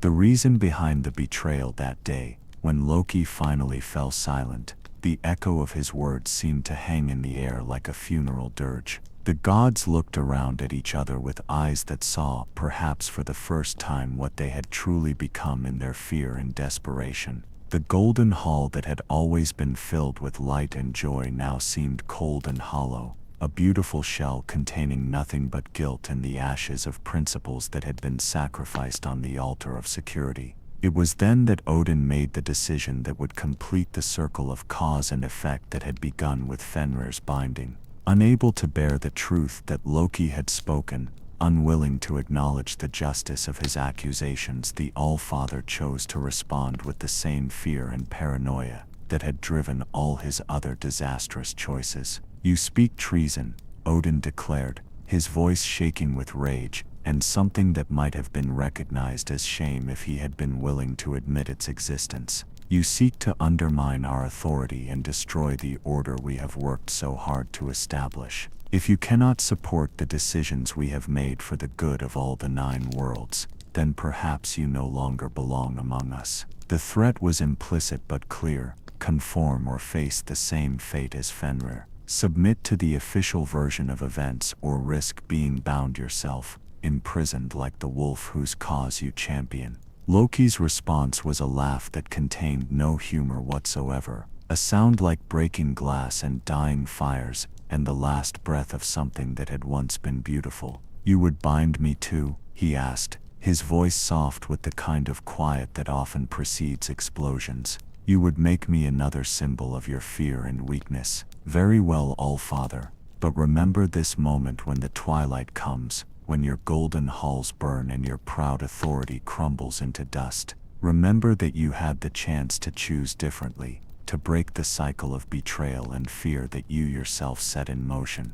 With those words, Loki walked away from the feast, away from the hall, away from Asgard itself. He crossed the Rainbow Bridge one final time as a guest rather than an enemy, but when he reached the other side, his allegiance had shifted irrevocably. The trickster god who had once been their most valuable if unreliable ally had become their most dangerous opponent, and his defection marked the beginning of the final phase of the cosmic drama that would culminate in Ragnarok. The gods watched him go in stunned silence, finally understanding that their efforts to maintain control had cost them everything they had sought to preserve. In binding Fenrir, they had not just gained an enemy, they had lost a potential ally, had driven away one of their own, and had set in motion the very sequence of events they had tried so desperately to prevent. Everything you've heard so far was only the beginning. Loki's departure from Asgard sent shockwaves throughout the 9 worlds that were felt by beings great and small, mortal and divine. The trickster god's decision to openly break with the Aesir was seen by many as a signal that the time for subtle resistance and hidden rebellion was past, that the moment had come for direct confrontation with the most. Of all, he remembered the prophecy that had started it all. The promise that one day he would stand free again, and that when he did, he would have his reckoning with those who had chained him. The gods had sought to prevent that future, but in their very effort to escape it, they had made it inevitable. They had created their own enemy through their fear of what he might become, had authored their own destruction in their attempt to preserve their immortal lives. And so the great wolf waited, his mind growing sharper with each passing year. his hatred deepening like winter frost that never melts. He learned patience from his suffering, learned to think in terms of centuries rather than moments, learned to plan with the cold calculation of one who has all the time in the world to perfect his revenge. The gods had taught him well, though not in the way they had intended. But the story of Fenrir's binding was not merely a tale of betrayal and imprisonment. It was also a story of unintended consequences, of how fear and guilt can poison even the most well-intentioned actions, and of how the very measures taken to ensure safety can become the instruments of destruction. In the years that followed Fenrir's binding, the gods of Asgard found that their victory brought them no peace. The wolf's absence from their halls was felt like a missing tooth, a constant reminder of what they had done and what they had lost in doing it. The golden walls no longer seemed quite as bright, the eternal feasts no longer brought quite the same joy, and the music of the skalds who sang their praises carried undertones of melancholy that had not been there before. Tyr, learning to fight with his left hand, became a changed god. Where once he had been the embodiment of straightforward honor, now he carried within him the knowledge of necessary betrayal. His justice became more complex, tempered by an understanding of the prices that must sometimes be paid to preserve what matters most. He never spoke of regret, never questioned the choice he had made, but those who knew him best could see that something essential had been altered in his nature. The other gods, meanwhile, found themselves haunted by dreams of the bound wolf. They would wake in the small hours of the night with the taste of guilt on their tongues and the sound of distant howling in their ears. Some claimed it was merely their imagination, the natural consequence of what they had done. Others whispered that Fenrir's rage was so powerful that it could reach across the void to trouble their sleep even from his distant prison. But Odin, whose wisdom was deeper and more terrible than that of any other god, knew the truth. The binding of Fenrir had created a crack in the very structure of fate itself, a flaw in the pattern of destiny that would eventually grow large enough to swallow the world. By trying to prevent the prophecy, they had ensured its fulfillment. By seeking to bind chaos, they had guaranteed that chaos would eventually break free with all the more fury for having been constrained. As the years passed, other signs began to manifest that all was not well in the ordered cosmos the gods had sought to preserve. The seasons in Midgard grew more violent and unpredictable, as if the natural world itself was responding to the injustice that had been committed in its name. Winters lasted longer and grew colder, while summers brought droughts and wildfires that consumed vast stretches of forest and farmland. The giants of Jotunheim, who had long remained neutral in the conflicts between order and chaos, began to stir with increasing restlessness. They sensed that something fundamental had changed in the balance of power, that the gods had revealed a weakness that could be exploited. Ancient grudges that had slept for centuries began to wake, and there were reports of giant armies gathering in the far reaches of their icy realm. Even the world tree itself showed signs of distress. Yggdrasil's leaves, which had always remained green and vibrant regardless of season or circumstance, began to show patches of brown and yellow. The great tree's roots, which reached into all the 9 worlds and drew sustenance from the well of fate itself, seemed to be withering in places where they had always been strong.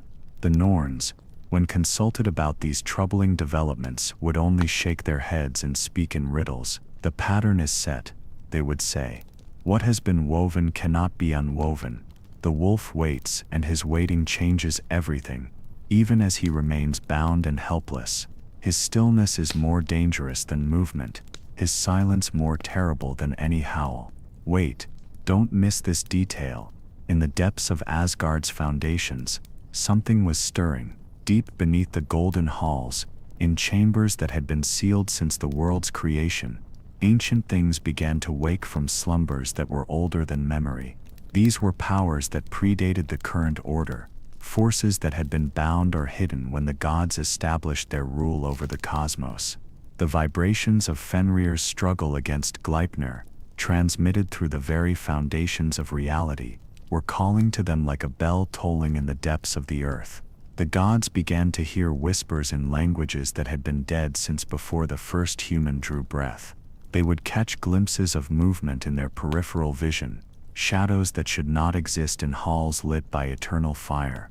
Doors that had been locked with the strongest magic would be found standing open, revealing corridors that led to places that should not be accessible from Asgard at all. Most disturbing of all were the reports that began to filter back from Lyngvi itself. The guards who had been posted to watch over Fenrir's prison, volunteers drawn from the bravest of the Einherjar, spoke of strange phenomena that defied explanation. They described seeing the wolf surrounded by shifting auras of darkness and flame, as if the very air around him was being transformed by his rage and despair. Some claimed to have witnessed Fenrir speaking with invisible visitors, carrying on conversations in languages that hurt the mind to hear. Others reported that the river Von, which flowed from his bound jaws, had begun to change color with his moods, running red when his anger peaked, black when his despair grew deepest, and occasionally gleaming silver when something like hope flickered in his chained heart. The most unsettling reports came from those guards who had served the longest watches. They spoke of moments when Fenrir's struggles against Gleipnir seemed to affect reality itself, causing the very laws of existence to fluctuate around his prison. Gravity would reverse for brief moments, causing stones to fall upward toward the sky. Time would hiccup and stutter, creating instances where the same moment seemed to repeat itself several times before moving forward. Space would fold and bend, making the island appear larger or smaller than it actually was, or causing viewers to see multiple versions of Fenrir existing simultaneously. These phenomena were not random or chaotic, the guards reported. There was a pattern to them, a rhythm that suggested intelligence and purpose behind their manifestation. It was as if Fenrir was learning to use his suffering itself as a tool, transforming his pain into a force that could reach across the boundaries between worlds and touch things that should have been beyond his reach. The gods, hearing these reports, found their confidence in Gleipnir's permanence beginning to waver. The binding had been designed to hold physical strength and magical power, but none of them had considered what might happen if the wolf learned to weaponize concepts that existed beyond the realm of force and sorcery. They had chained his body, but his mind remained free, and that mind was growing more cunning and more dangerous with each passing day of imprisonment. But the most shocking truth was still to come. Years passed, and the wolf's legend began to spread throughout the 9 worlds despite the gods' attempts to keep his story secret. Skalds in the halls of mortal kings began to sing songs about the bound wolf, though they did not know his true name, or the full details of his imprisonment. They spoke of a great beast that waited in chains for the ending of the world, of a creature whose rage was so powerful that it could be felt across the void by those sensitive to such things. The giants in particular seemed drawn to these stories. In their great halls of ice and stone, they would gather to hear tales of the wolf who had been betrayed by those he trusted, who had been bound, not through any fault of his own but because of what he might become. To the giants, who had their own long history of conflict with the gods, Fenrir became a symbol of resistance against divine tyranny, a reminder that even the mightiest powers could be brought low if they allowed fear to guide their actions. Some of the more daring giants began to make pilgrimages to the dark lake where Fenrir lay bound, though none dared to actually approach the island itself. They would stand on the distant shore and listen to his howls carried across the water by the wind, finding in that sound a kind of music that spoke to their own resentment and desire for revenge against the gods who had marginalized and oppressed them for so long. Word of these pilgrimages eventually reached Odin through his network of ravens and spies, and the All-Father found himself faced with yet another consequence of his actions that he had not foreseen. By creating a martyr, he had inadvertently given the enemies of order a rallying point around which they could gather their strength and focus their hatred. Fenrir's suffering was becoming a symbol of divine injustice, and that symbol was spreading like wildfire through the communities of those who had reason to resent the gods' authority. In response, Odin began to take even more extreme measures to maintain the security of Asgard and the stability of the cosmic order. He increased the number of Einherjar being gathered in Valhalla, preparing for a final battle that seemed to grow more inevitable with each passing day. He strengthened the defenses of the Rainbow Bridge and posted additional guards at every crossing between the worlds. He sent his ravens farther and wider than ever before, gathering intelligence about potential threats and monitoring the movements of any who might pose a danger to the gods' continued reign. But perhaps most significantly, he began to change the very nature of the stories that were told about Fenrir and his binding. Through whispered words to influential skalds and carefully placed suggestions to those who shaped public opinion, Odin began to rewrite history. In the new version of events, Fenrir was not a victim of divine paranoia, but a monster who had always been destined for evil, whose binding was an act of heroic protection, rather than fearful betrayal. The revised tales spoke of a wolf who had threatened the innocent from the moment of his birth, who had plotted against the gods even as they showed him kindness and hospitality. They described Tyr's sacrifice, not as the payment of a debt incurred through deception, but as a noble act of heroism that had saved all the worlds from immediate destruction. They painted the binding itself as a triumph of wisdom and courage over chaos and evil. These new stories spread through the realms with the inexorable force of official truth, gradually replacing the more complex and troubling reality of what had actually occurred. Most who heard them accepted the revised version without question, finding it easier to believe in clear heroes and obvious villains than to grapple with the moral ambiguities that characterized the true events. But some remembered the earlier tales, the ones that spoke of betrayal and necessary evils, and the terrible prices that must sometimes be paid for security. These rememberers, mostly outcasts and rebels, poets and madmen, who valued truth more than comfort, kept the real story alive in whispered retellings and hidden songs. They ensured that somewhere in the world, someone would always know what the gods had truly done and why they had done it. And on his distant island, Fenrir himself served as the ultimate repository of truth. Every moment of his suffering was a testimony to the reality of what had occurred, every drop of blood that fell from his pierced jaws a witness to the gods' betrayal. He could not speak, the sword in his mouth prevented that, but his very existence was a silent accusation that no amount of revised history could entirely erase. Everything you've heard so far was only the beginning. As the centuries passed, Fenrir's legend began to evolve in ways that the gods had not anticipated. Among the oppressed and the downtrodden throughout the 9 worlds, he became a symbol of resistance against unjust authority. Slaves would whisper prayers to the bound wolf, asking him to remember their suffering when he finally broke free. Criminals awaiting execution would invoke his name, seeking the strength to face their fate with dignity. Even some who lived comfortable lives would sometimes feel drawn to the story of the wolf who had loved unwisely and paid the ultimate price for his trust. This underground cult of sympathy for Fenrir worried the gods greatly, though they were careful not to acknowledge its existence publicly. They could not openly persecute those who honored the wolf without revealing their own guilt and fear, but they could and did take subtle measures to discourage such beliefs. Temples dedicated to other gods received additional resources and support. Skalds who sang the approved versions of Fenrir's story were richly rewarded. Those who seemed too interested in the original, more troubling accounts of the binding sometimes found themselves facing unexpected difficulties and setbacks in their daily lives. But sympathy, once planted, is difficult to uproot entirely. The story of Fenrir resonated with something deep in the hearts of those who heard it,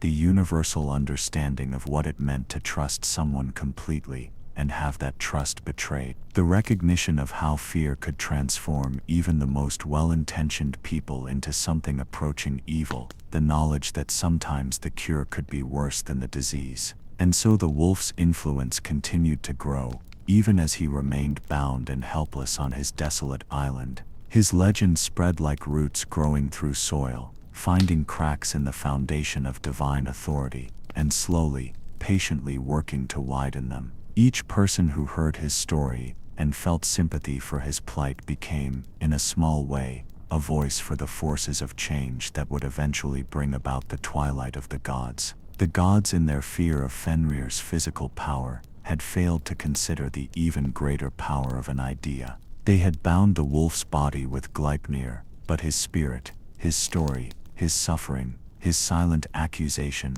roamed free throughout the 9 worlds, gathering strength and supporters with each passing year. On Lyngvi, Fenrir felt the pull of these distant sympathies like warmth from a far-off fire. He could not speak to acknowledge them, could not move to reach out to those who honored his struggle, but he could sense their presence in the growing darkness that pressed against the edges of his consciousness. Each prayer whispered in his name, each curse spoken against his captors, each moment of anger at injustice witnessed or suffered, all of these fed the flame of vengeance that burned in his chained heart. The wolf was learning lessons that the gods had never intended to teach. He was discovering that power did not always flow from physical strength, that influence could exist independently of freedom, that sometimes being made a victim could transform one into something far more dangerous than any predator. The gods had succeeded in binding his body, but they had freed his spirit to become something they had never imagined and could not hope to control. You haven't heard the greatest secret yet. In the hidden places of the world, where neither gods nor men usually ventured, other forces were taking notice of Fenrir's plight and the changes it was bringing about in the cosmic order. The ancient powers that had ruled before the current pantheon, being so old that their names had been forgotten and their forms could no longer be clearly perceived, stirred in their timeless slumbers and began to pay attention to the bound wolf who was reshaping reality through the sheer force of his suffering. These primordial entities understood truths that even Odin's sacrificial wisdom could not comprehend. They knew that every action created echoes that rippled through eternity, that every injustice demanded eventual payment, that every chain forged from deception contained within it the seeds of its own destruction.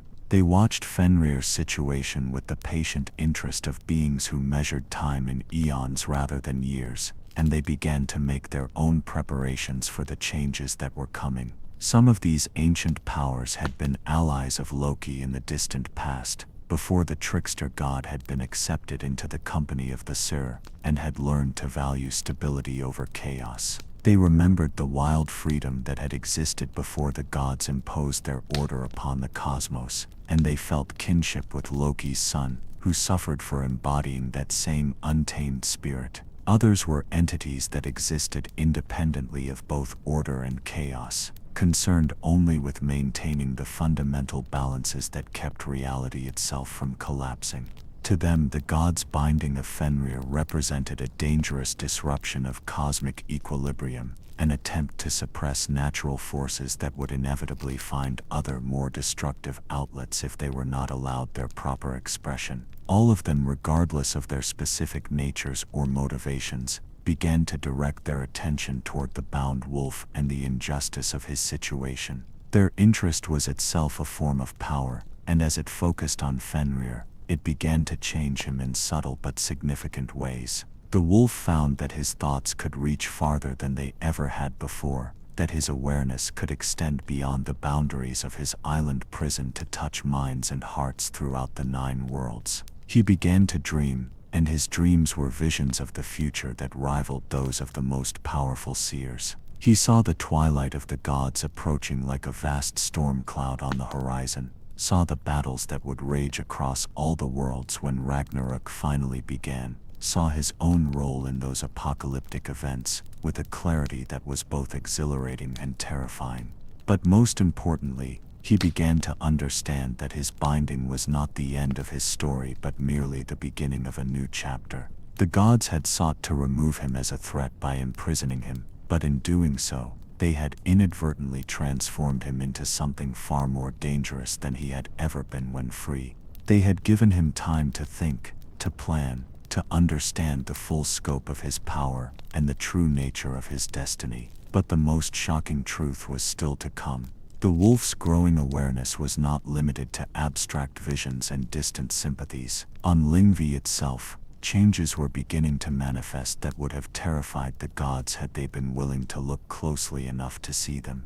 The island, which had been chosen for its barren desolation and its isolation from all other forms of life, was slowly being transformed by Fenrir's presence. Where his blood had fallen, strange plants began to grow, not the familiar vegetation of Midgard or any other realm, but entirely new forms of life that seemed to pulse with their own inner darkness. These plants had leaves that gleamed like polished metal in the moonlight, and flowers that bloomed only during eclipses, their petals the color of dried blood, and their scent like the breath of winter itself. The dark waters of the lake that surrounded the island began to show properties that they had never possessed before. Fish that swam in its depths grew larger and more aggressive, developing teeth like razors and eyes that glowed with their own phosphorescent light. Some of these creatures bore patterns on their scales that resembled runic inscriptions, though no scholar could translate their meaning or determine what power they might hold.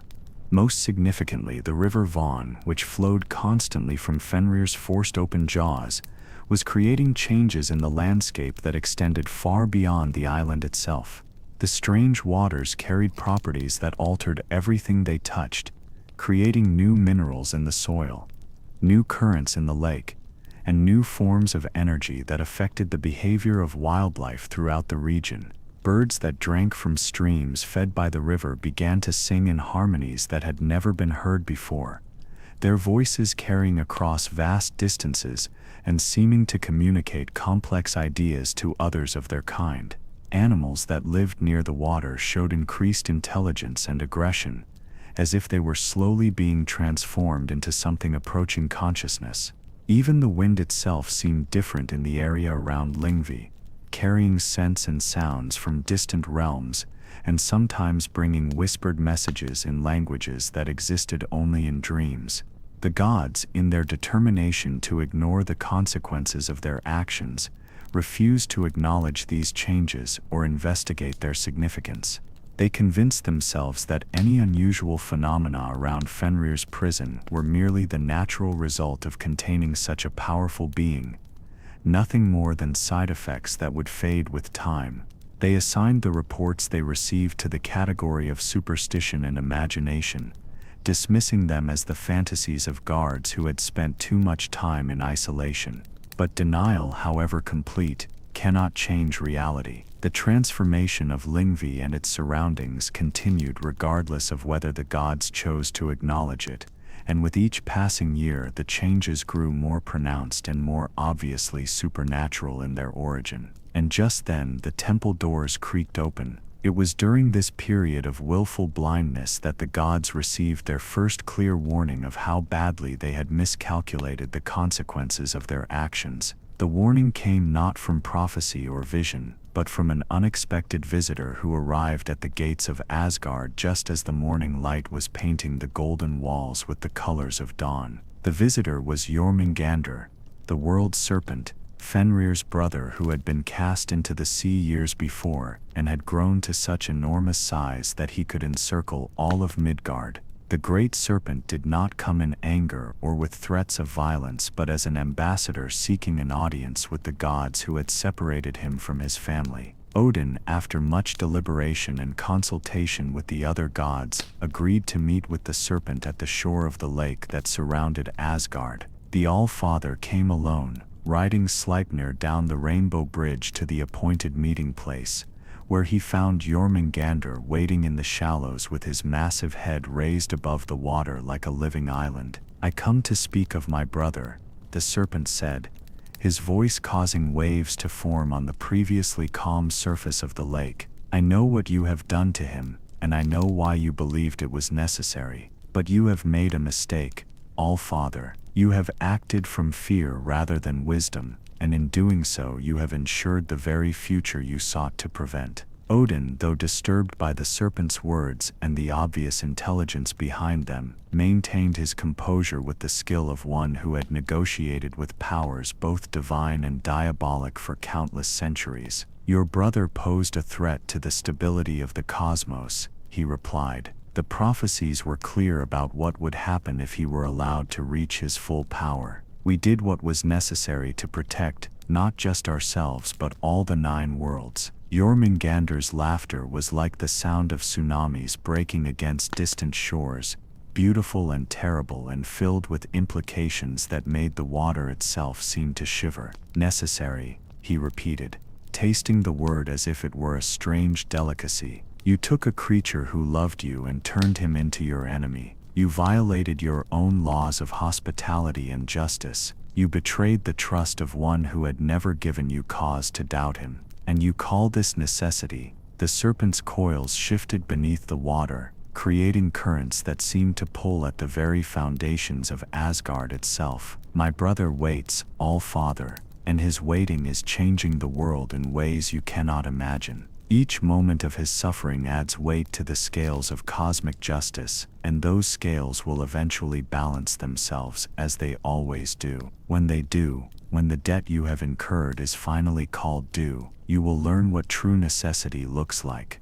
With those words, Jormungandr sank beneath the surface and disappeared into the depths, leaving Odin alone on the shore with the growing certainty that the serpent's warning had not been an idle threat but a glimpse of futures that were already beginning to unfold. Everyone heard the god's name, but the real shock was another name. The encounter with Jormungandr marked the beginning of a new phase in the god's relationship with Fenrir's imprisonment. Where before they had been able to maintain some semblance of normalcy, some pretense that their actions had been justified and their victory complete, now they were forced to confront the growing evidence that their binding of the wolf was creating consequences they had never intended or imagined. Reports began to arrive from throughout the 9 worlds of strange disturbances and unusual phenomena that seemed to be connected, however distantly, to the bound wolf's suffering. In Midgard, the realm of humans, there were increasing reports of wolves behaving in ways that defied natural law, hunting in organized packs that showed military-like discipline, displaying intelligence that approached human levels, and sometimes seeming to coordinate their actions across vast distances as if responding to commands that came from some central authority.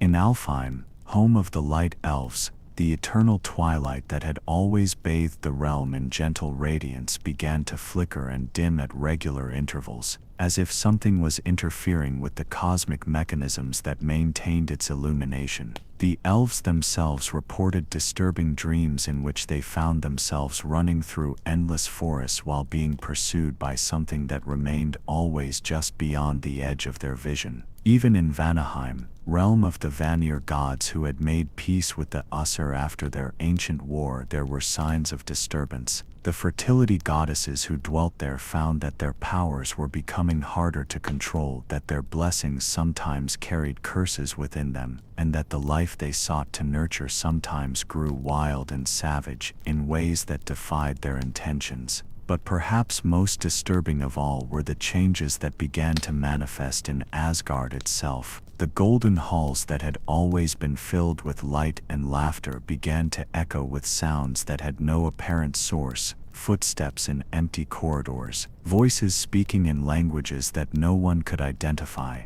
and occasionally, the distant howling of a wolf that should have been too far away to be heard. The gods found themselves starting to jump at shadows, turning to look over their shoulders when they felt watched by invisible eyes, waking from sleep with the taste of guilt on their tongues and the weight of approaching doom pressing down upon their chests like physical things. Tyr, still learning to live with his maimed hand and the knowledge of what his sacrifice had cost, began to experience visions that came to him during his meditation and prayers. In these visions, he saw Fenrir not as he was now, bound and suffering on his desolate island, but as he would become when Ragnarok finally arrived. The wolf in these visions was transformed into something beyond merely physical threat, evolved into a force of cosmic justice that would balance the scales of fate with a precision that was both terrible and beautiful to behold. The god of war began to understand, with the clarity that sometimes comes to those who have paid the ultimate price for their actions, that everything they had done to prevent Fenrir's prophesied revenge had only served to ensure that when it came, it would be more complete and more devastating than any of them had imagined possible. They thought it was over, but the realization that their plan had backfired so completely began to drive wedges between the gods themselves. Thor, whose direct nature had never been comfortable with the deception required to bind Fenrir, began to speak openly of his regret at having participated in the wolf's betrayal. He would pace the halls of Asgard like a caged bear, his hammer Mjolnir crackling with barely contained lightning as he wrestled with the knowledge of what they had done. "We should have found another way," he would mutter to anyone who would listen. "We should have tried to reason with him to negotiate some kind of peaceful settlement. He was intelligent, more intelligent than we gave him credit for. Perhaps if we had treated him as an equal rather than a threat, if we had included him in our councils rather than plotting against him in secret." Frigg, Odin's queen, found herself haunted by dreams of the bound wolf that grew more vivid and more disturbing with each passing night. In these dreams she would find herself standing on the shore of the dark lake, watching Fenrir struggle against his bonds while Tyr's severed hand lay bleeding on the ground between them. Sometimes the wolf would speak to her in these visions, asking why she had allowed fear to triumph over compassion, why she had not used her influence as queen to advocate for mercy rather than imprisonment. Even Heimdall, whose duty it was to watch over all the realms and protect them from threats, began to question whether the wolf they had bound was truly the enemy they had believed him to be. His all-seeing gaze, which could perceive events across vast distances of space and time, showed him glimpses of alternate futures where different choices had been made, timelines where Fenrir had been welcomed as a true member of the divine family, where his power had been channeled toward protection rather than destruction, where the twilight of the gods never came because there had been no betrayal to create the conditions for revenge. These visions tormented Heimdall with their clarity and their lost potential. He could see exactly how things might have been different, could trace the precise moments where different words or actions could have led to entirely different outcomes. The knowledge was a burden that grew heavier with each passing day, and he began to wonder whether the wisdom they prided themselves on possessing was actually wisdom at all, or merely the elaborate rationalization of fear and prejudice. Only Odin remained unmoved by these doubts and regrets, his will hardened by the terrible certainty that he had made the only choice possible under the circumstances. The All-Father had seen too much, sacrificed too much,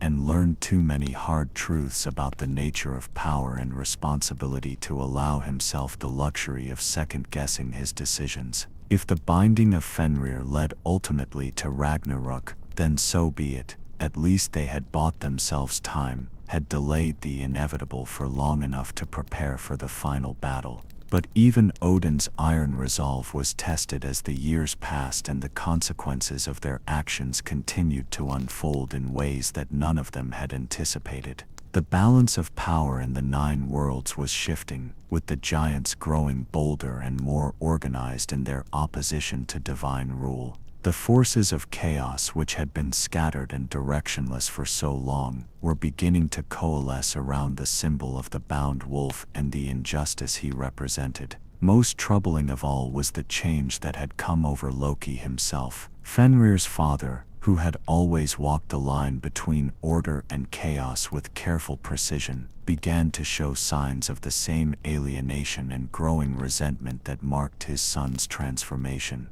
The trickster god's jokes grew sharper and more cutting, his pranks more elaborate and more dangerous, his criticism of divine authority more pointed and more difficult to dismiss. The gods told themselves that Loki's changing attitude was simply a reflection of his natural contrarian nature, that he would always oppose whatever order existed, simply because opposition was his essential character. But those who looked more closely could see that something deeper was at work, that the binding of his son had awakened in Loki an understanding of how easily love could be transformed into hatred when trust was betrayed and family was threatened. The trickster god began to spend more time away from Asgard, traveling to distant realms and forming alliances with powers that had previously shown no interest in challenging divine authority. He spoke to giants and monsters, to outcasts and rebels, to anyone who had reason to resent the gods' heavy-handed approach to maintaining cosmic order. He did not speak openly of revenge or rebellion. He was far too clever for such direct threats, but he planted seeds of doubt and discontent that would eventually grow into the forces that would tear down everything the gods had built. And the glow in the wolf's eyes was anything but ordinary fire. Years turned to decades, and decades to centuries, and still Fenrir lay bound on his island prison while the world around him slowly transformed in response to his suffering. The river Van, flowing constantly from his pierced jaws, had carved new channels through the landscape, creating a network of streams and tributaries that carried the essence of his pain to every corner of the 9 worlds. These waters had properties that no natural river possessed. Plants that grew along their banks developed thorns sharp enough to pierce divine skin and roots that could crack the foundations of the strongest fortresses. Animals that drank from them grew larger and more intelligent, developing pack hierarchies that resembled military organizations and displaying tactical thinking that would have impressed experienced generals. Most significantly, the waters seemed to carry some form of communication, messages that could be understood by those who had suffered injustice or betrayal themselves. Slaves who tasted the water found their desire for freedom growing stronger. Prisoners who were given it to drink began to plan escapes with unprecedented cunning and coordination. Even free people who encountered it sometimes found themselves questioning the authority of those who ruled over them, wondering whether power truly gave anyone the right to bind another's freedom. The gods, when they finally began to take notice of these phenomena, found themselves faced with a problem that defied all conventional solutions. They could not simply stop the river Van from flowing. It was a direct result of Fenrir's imprisonment, and any attempt to interfere with it might weaken the binding that held him. They could not purify the waters or remove their strange properties without risking the unraveling of Gleipnir itself, which had been woven from impossibilities that existed in delicate balance. All they could do was watch as the consequences of their actions spread like ripples from a stone thrown into still water, reaching ever farther and affecting ever more aspects of the cosmic order they had sought to preserve. Each new disturbance was evidence of their miscalculation, each strange occurrence a reminder that they had traded a simple problem for a complex disaster. On his island, Fenrir felt these changes like a gradually growing warmth in the winter of his captivity. He could not move to investigate them, could not speak to guide them, but he could sense their presence in the subtle alterations they created in the fabric of reality around him. His suffering was becoming a force of transformation that operated independently of his conscious will, reshaping the world in preparation for his eventual freedom. The wolf began to understand that his binding was not a defeat but a different kind of victory. The gods had sought to remove him as an active threat, but in doing so they had transformed him into something far more dangerous, a symbol, an idea, a focal point for all the resentment and desire for justice that existed throughout the 9 worlds. They had made him into the very thing they feared most, a catalyst for the forces that would bring about their destruction. And with this understanding came a kind of peace. Fenrir no longer struggled against Gleipnir with the desperate fury of a trapped animal. Instead, he lay still and patient, his mind focused not on escape, but on preparation for the day when escape would no longer be necessary because the entire cosmic order would crumble and fall, bringing him freedom as part of its collapse. Everyone heard the god's name, but the real shock was another name. The wolf had learned to wait with the patience of mountains and the certainty of seasons. He knew now that his time would come, that the prophecies would fulfill themselves not despite the gods' efforts to prevent them but because of those efforts. Every moment of his suffering was an investment in the future vengeance that would eventually balance the cosmic scales. Every drop of blood that fell from his pierced jaws another coin paid toward the debt that would someday be collected with interest. In the meantime, he had become something that the gods had never intended to create, a perfect prisoner who was more dangerous in his captivity than he had ever been in his freedom, a bound wolf whose very stillness was reshaping reality in preparation for the day when bonds would no longer matter and chains would no longer hold. The gods had succeeded in their immediate goal of containing Fenrir's physical threat, but they had failed utterly in their larger objective of preventing the future they feared. Instead, they had made that future inevitable, had transformed it from a possibility into a certainty. Good evening, and welcome back to another journey into the mists of ancient myth. Tonight, we venture into the frozen realm of Norse legend, where giants walk between worlds and gods themselves tremble before prophecy. Get comfortable, settle in, and let the ancient fires of the north warm you as we tell the tale of Fenrir, the wolf who was destined to devour the king of gods. In the frozen halls of Asgard, no god dared speak the name that would bring about their doom, until tonight. Our story begins not with roaring battle or thunderous magic, but with the quiet terror of a prophecy whispered in darkness. In the realm of Jotunheim, land of the frost giants, lived Angrboda, whose very name meant she who brings anguish. Her dwelling stood at the edge of the world, where ice met emptiness and the howling winds carried secrets that even the gods feared to hear. It was here that Loki, the shape-shifting trickster of Asgard, would often wander in his restless travels between the 9 realms. Loki, whose silver tongue could charm the wisest sage and whose cunning mind could outmaneuver fate itself, found in Angrboda a kindred spirit of chaos and power. Their union was not born of gentle love, but of wild passion and dark magic that would shake the very foundations of existence. From this union came 3 children, each more terrible than the last. First was Jormungandr, the world serpent, whose coils would one day encircle all of Midgard. Second was Hel, half living and half dead, destined to rule over those who died of sickness and old age. And third was the one the prophecies feared most of all. But the most chilling truth was yet to be revealed. They called him Fenrir. In the old tongue, it meant dweller of the marshlands, though he would come to dwell in far stranger places than any earthly swamp.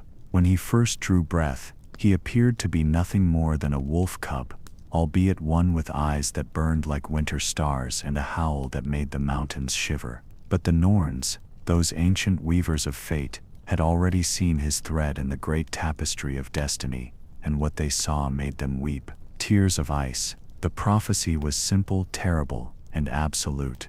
This wolf would grow beyond the strength of giants. This wolf would break every chain forged by god or dwarf. This wolf would stand at Ragnarok, the twilight of the gods, and from his jaws would come the death of Odin All-Father himself. When word of these 3 monstrous children reached Odin in his high seat, Helidskjalf, from where he could see across all the 9 worlds, the All-Father's single eye grew dark with concern. That eye, traded away at the well of Mimir for a single draught of wisdom, now showed him visions more terrible than any nightmare. He saw flames consuming the world tree Yggdrasil, its mighty trunk splitting and falling across the 9 realms. He saw the golden halls of Asgard, crumbling into ash and ruin. He saw his own ravens Hugin and Munin, thought and memory, falling silent forever, their wings burned away by the fires of the ending. But most terrifying of all, he saw a great wolf standing in the ruins of everything he had built,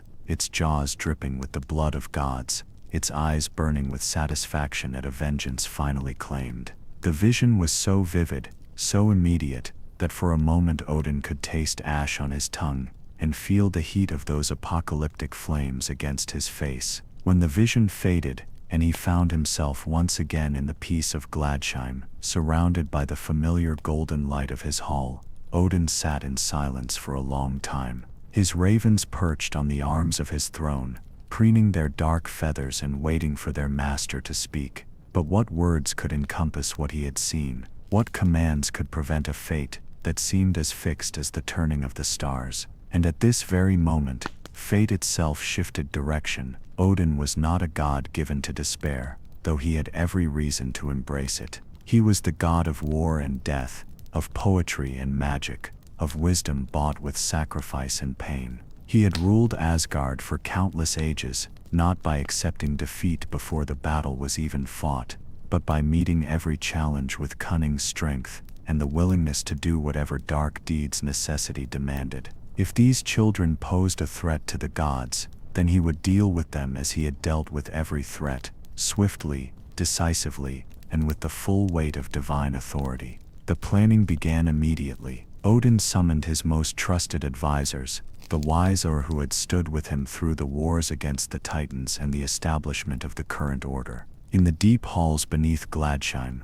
where the walls themselves had been carved with protective runes, and no sound could escape to unwelcome ears, they debated the fate of Loki's children. "The prophecies are clear," spoke Frigg, Odin's wife and queen, her voice carrying the authority of one who had seen the threads of fate as clearly as the Norns themselves. "These three will bring about our destruction, if allowed to grow to their full power. The serpent will poison the very sky.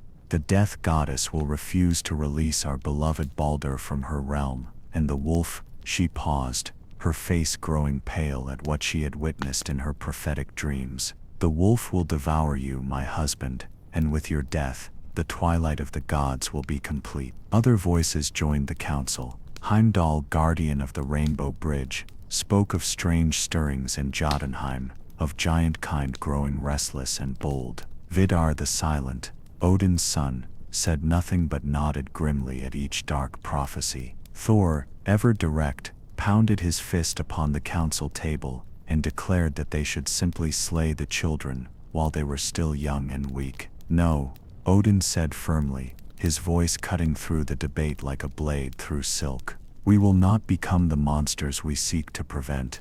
These children have done no wrong, yet their only crime is to exist according to the nature we ourselves brought into being when we allowed Loki to father them. If we strike first, if we shed innocent blood in our halls, then we become no better than the forces of chaos we claim to oppose." But prevention, Odin knew, could take many forms. The world serpent, Jormungandr, he cast into the sea that surrounded Midgard, the realm of men. There in the vast depths, the serpent could grow without immediate threat to the gods, though Odin knew that one day its coils would encircle the entire world, and its venom would rain from the sky like poisoned snow.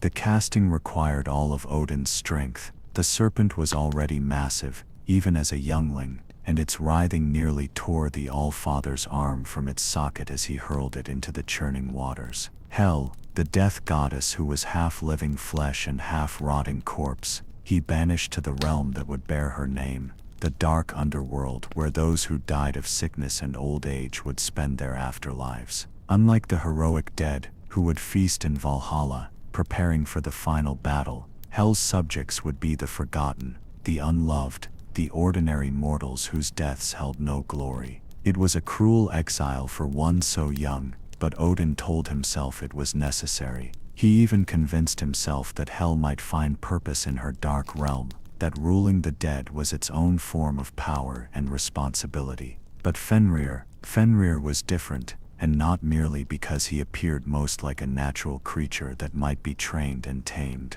The wolf cub possessed something his siblings lacked, a quality that Odin recognized because he had seen it in the mirror of Mimir's well when he gazed upon his own reflection. Intelligence, not the cunning of a beast, or the instinct of a predator, but true intelligence, the ability to reason, to plan, to understand the deeper currents that moved beneath the surface of events. You haven't heard the greatest secret yet. Perhaps it was this intelligence that stayed Odin's hand. Perhaps it was because even his hard-won wisdom could not foresee all the twists of fate that lay ahead. Or perhaps it was simple arrogance, the belief that the gods of Asgard were mighty enough to control any beast, no matter how fierce or clever. Whatever the reason, when Odin made his decision regarding Fenrir, it was not exile or imprisonment he chose. but something far more dangerous. He decided to bring Fenrir to Asgard itself. The journey from Jotunheim to Asgard was the young wolf's first great adventure, though he was too young to understand its significance. One moment he was playing in the ice caves of his mother's realm, tumbling with his siblings in the eternal twilight of the giant lands. The next, he was lifted by invisible hands, Odin's magic wrapping around him like a gentle but unbreakable net, and carried through the void between worlds. He saw wonders that no mortal eye had ever beheld, the great world tree Yggdrasil stretching from the lowest roots of existence to the highest branches of possibility, its leaves rustling with the voices of every creature that had ever lived or ever would live. He saw the rainbow bridge, Bifrost spanning the gap between realms like a road made of crystallized starlight. He saw Asgard itself rising from the clouds, not merely a city but a concept made manifest, a dream of perfection given golden walls and silver towers. And in the heart of it all he saw the gods themselves for the first time, beings of such power and beauty that they seemed to burn with their own inner light. They watched his arrival with expressions that mixed wonder, fear, and something else the young wolf could not yet name: guilt. The gods gave Fenrir a place in their greatest hall, setting aside a space near the high table where he could rest and observe the daily life of divine beings. They brought him food, not the raw meat he might have expected, but delicacies prepared by the finest cooks in all the 9 worlds. Honey cakes that tasted of summer mornings, fruits that had been blessed by the light of the sun itself, wine diluted with the pure water of sacred springs. They spoke to him with careful politeness, the way adults speak to a child they do not quite trust, but cannot bring themselves to harm.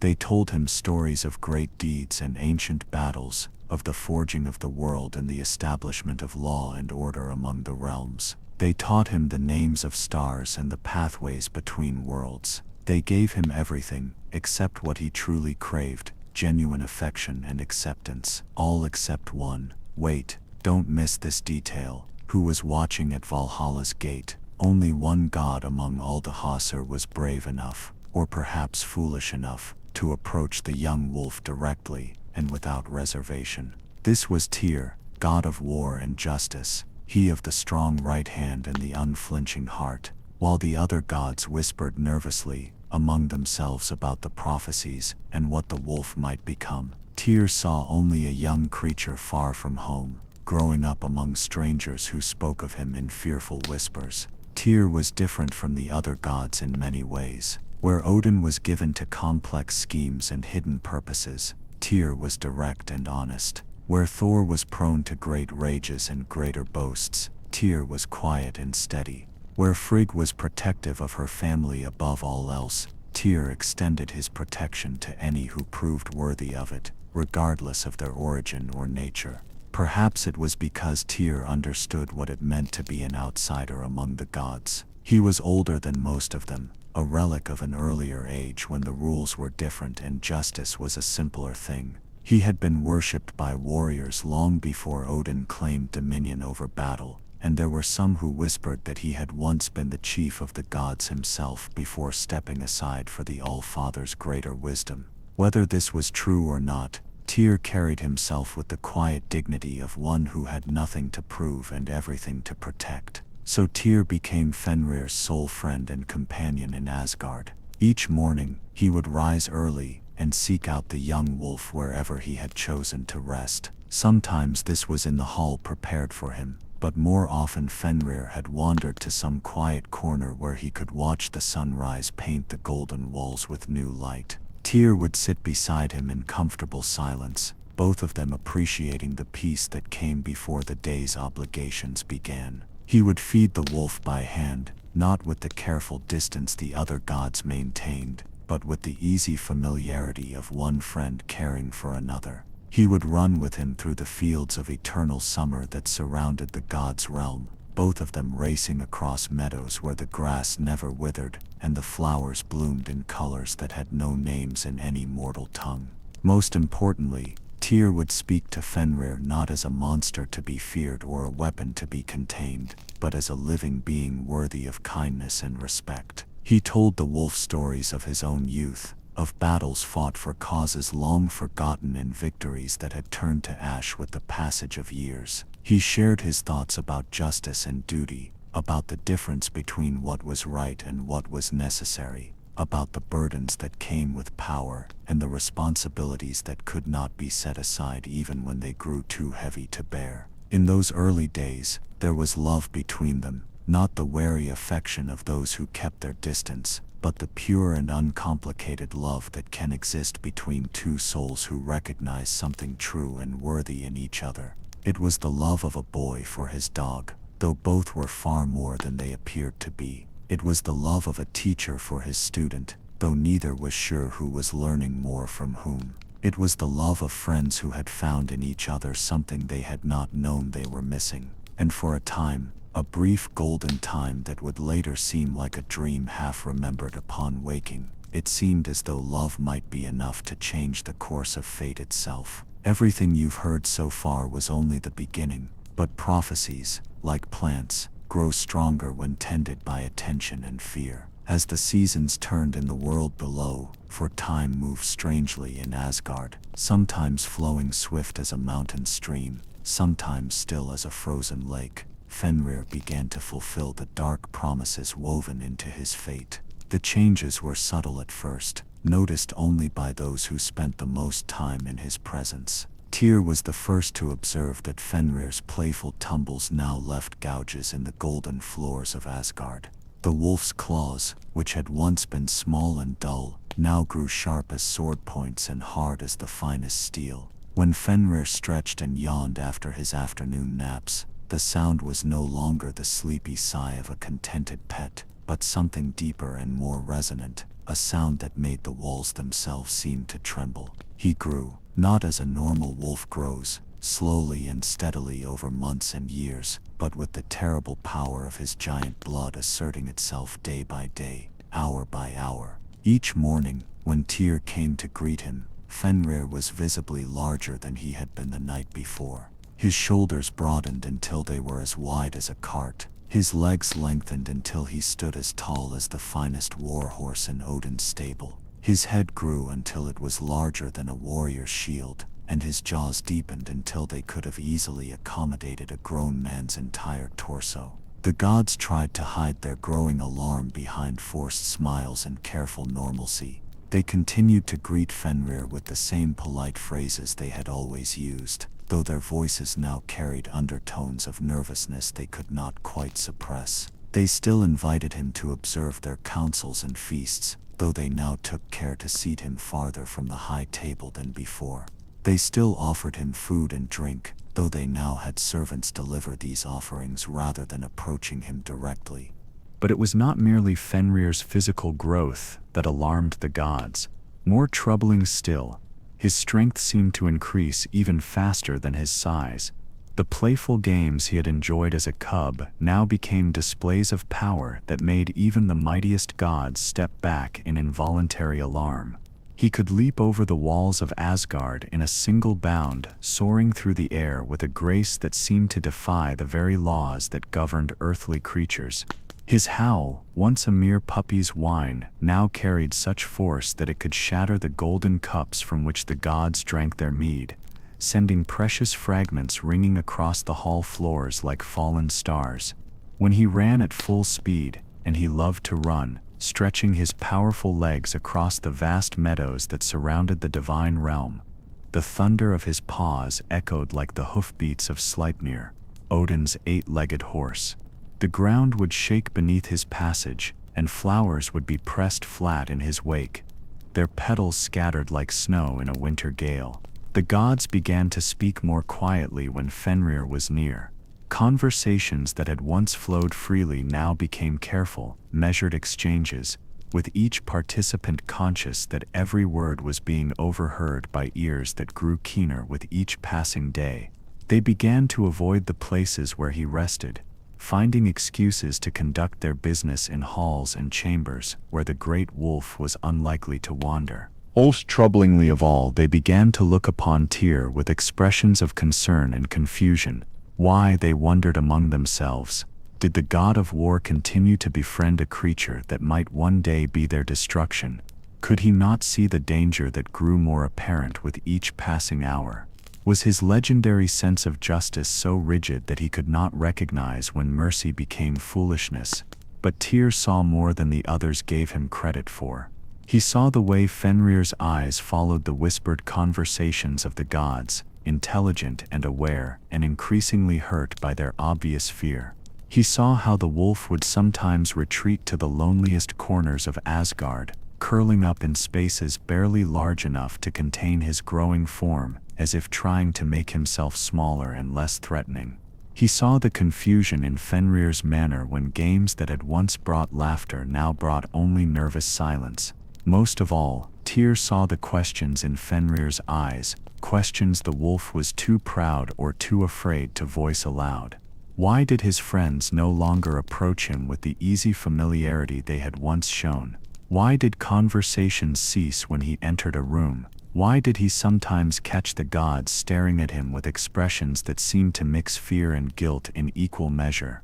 It was during this time that Fenrir began to change in ways that went beyond mere physical growth. The easy trust he had once shown toward all the gods began to erode, replaced by a wariness that cut Tyr to the heart. The wolf became more selective in his movements, avoiding the great halls where he might accidentally cause alarm with his presence. He grew quieter, more observant, watching the gods with an intensity that made their carefully maintained composure crack at the edges. You won't believe what came next. Odin, whose ravens brought him news from every corner of existence, began to receive more disturbing reports during this period. The seers and Vulvas who dwelt in the wild places between the worlds spoke of dreams filled with darkness and flame. They described visions of the world tree withering, its leaves turning black and falling like rain across all the 9 realms. They told of seeing great warriors lying dead in halls that had once echoed with their laughter, and of hearing the final battle song of the gods themselves carried on winds that tasted of ash and ending. The runes carved on sacred stones throughout the 9 worlds seemed to shift and change when no one was looking, forming new patterns that spoke of transformation and destruction. Stone readers who had studied the ancient symbols their entire lives found themselves staring at configurations they had never seen before, configurations that hurt the eyes to look upon and left the mind filled with half-remembered fragments of terrible dreams. Most troubling of all, the Norns themselves, Urd, Verdandi and Skuld, the 3 sisters who wove the fate of gods and men at the foot of Yggdrasil, had begun to weave their patterns with different materials. Where once they had worked with threads of gold and silver, representing joy and glory and the bright achievements of heroes, now they increasingly used threads of black and deep red, weaving patterns that seemed to pulse with their own dark life. When Odin rode Sleipnir to the well of Urd to consult with the Norns directly, he found them working in unusual silence.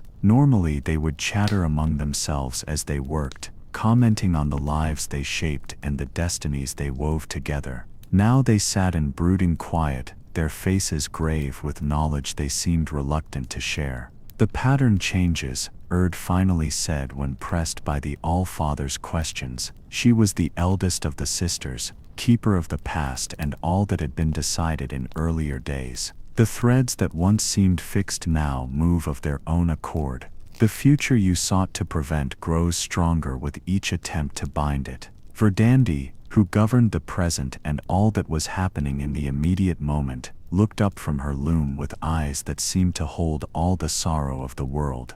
The wolf knows, All-Father. He may not understand all that he knows, but he feels the weight of expectation and fear pressing down upon him. Each day that passes without trust freely given is a day that hardens his heart against those who claim to be his friends. Skuld, youngest and most terrible of the sisters, spoke last. She governed the future and all the possibilities that lay ahead, and her words carried the weight of inevitability. What you fear will come to pass, but not for the reasons you believe. The wolf will indeed bring about the twilight of the gods, but it will be your own actions that drive him to it. In seeking to prevent the prophecy, you will fulfill it. In trying to bind what should have remained free, you will create the very enemy you seek to avoid.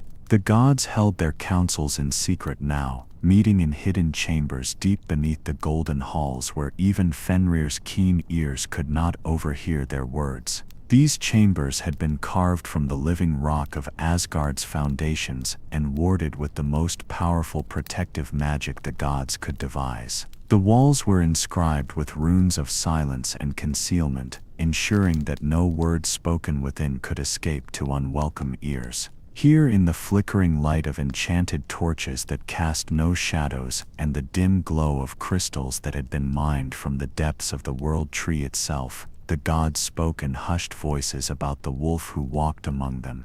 They shared their fears and observations, each god contributing another piece to a picture that grew more alarming with each passing day. Thor, god of thunder and storms, spoke of sensing disturbances in the very fabric of reality whenever Fenrir moved at full speed. The mighty god's hammer Mjolnir, which could level mountains and split the sky itself, seemed to grow restless in its master's hand whenever the wolf was near, as if it recognized a power that might one day rival its own. Frigg, Odin's wife and the mother of gods, described dreams that came to her in the deepest part of the night, visions of her beloved Asgard lying in ruins, its golden walls blackened by fire and its towers collapsed into rubble. In these dreams, she saw a great wolf standing triumphant in the wreckage, its jaws red with the blood of those she loved most. Heimdall, guardian of the Rainbow Bridge, reported strange disturbances in the flow of traffic between the worlds.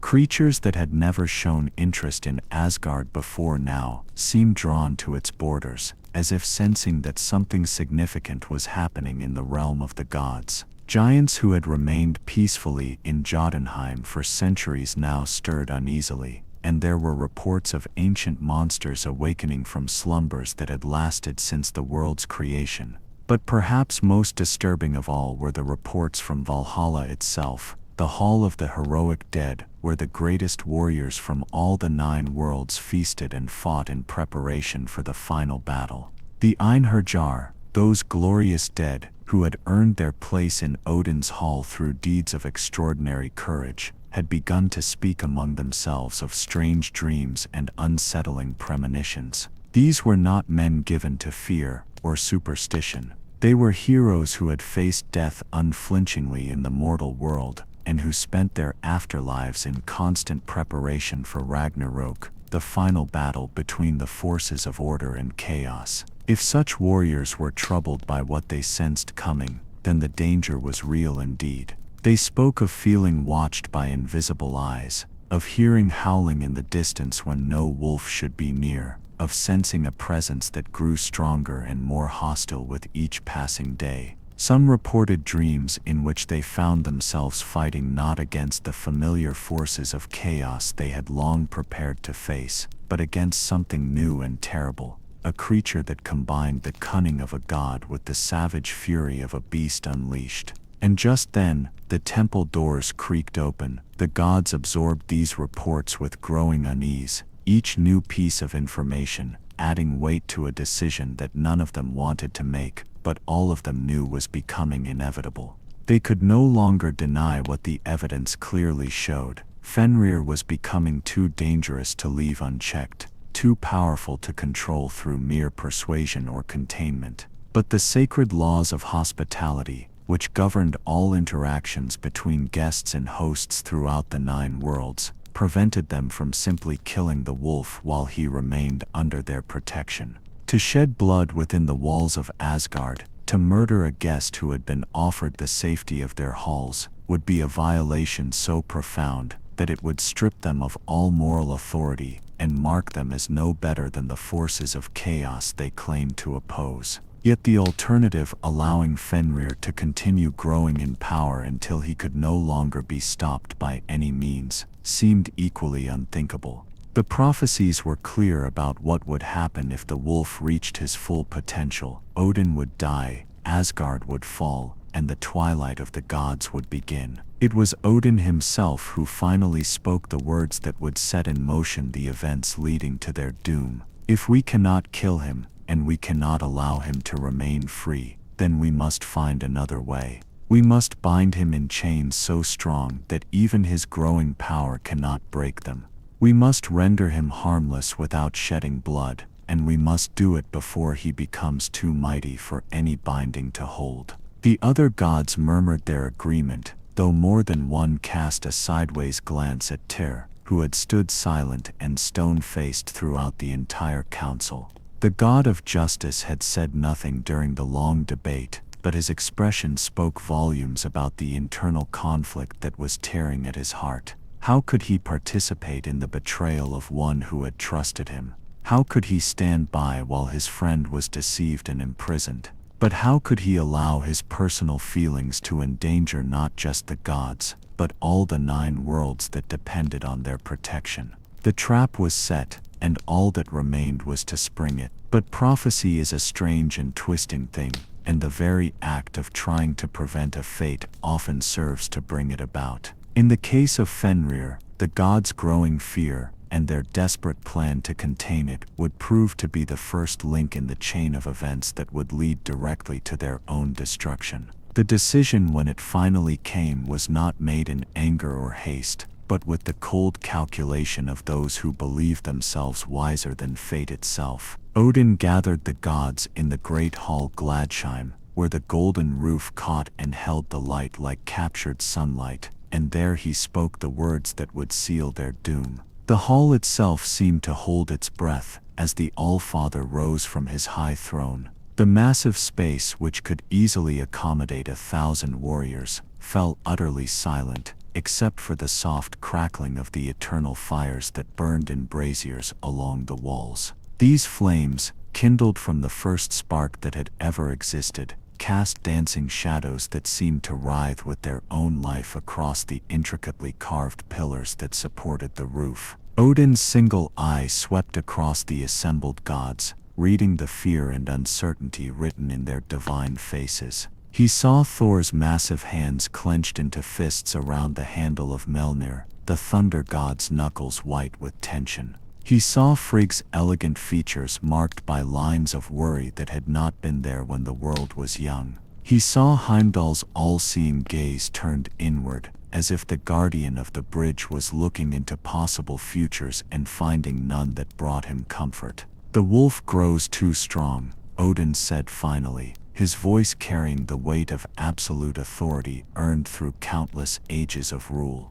"Each day he becomes more dangerous to himself and to all we have built. Each night the prophecies grow clearer in my dreams, and what they show me fills even my heart with dread." The All-Father paused, allowing his words to settle into the silence like stones dropped into still water. He had learned, over the centuries of his reign, that the most important truths required time to be fully understood, especially when those truths demanded terrible sacrifices from those who heard them.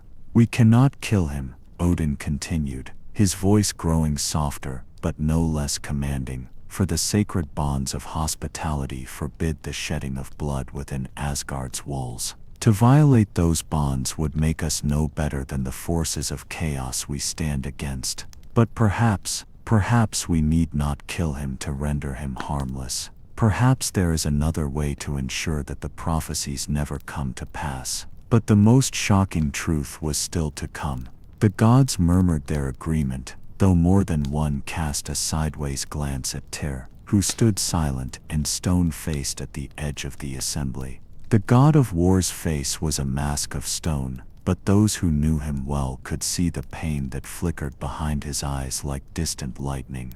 They would bind the wolf, they decided. They would convince him to allow himself to be chained, and once secured, he could be kept safely imprisoned until the end of days. It was a clever plan, worthy of their divine wisdom.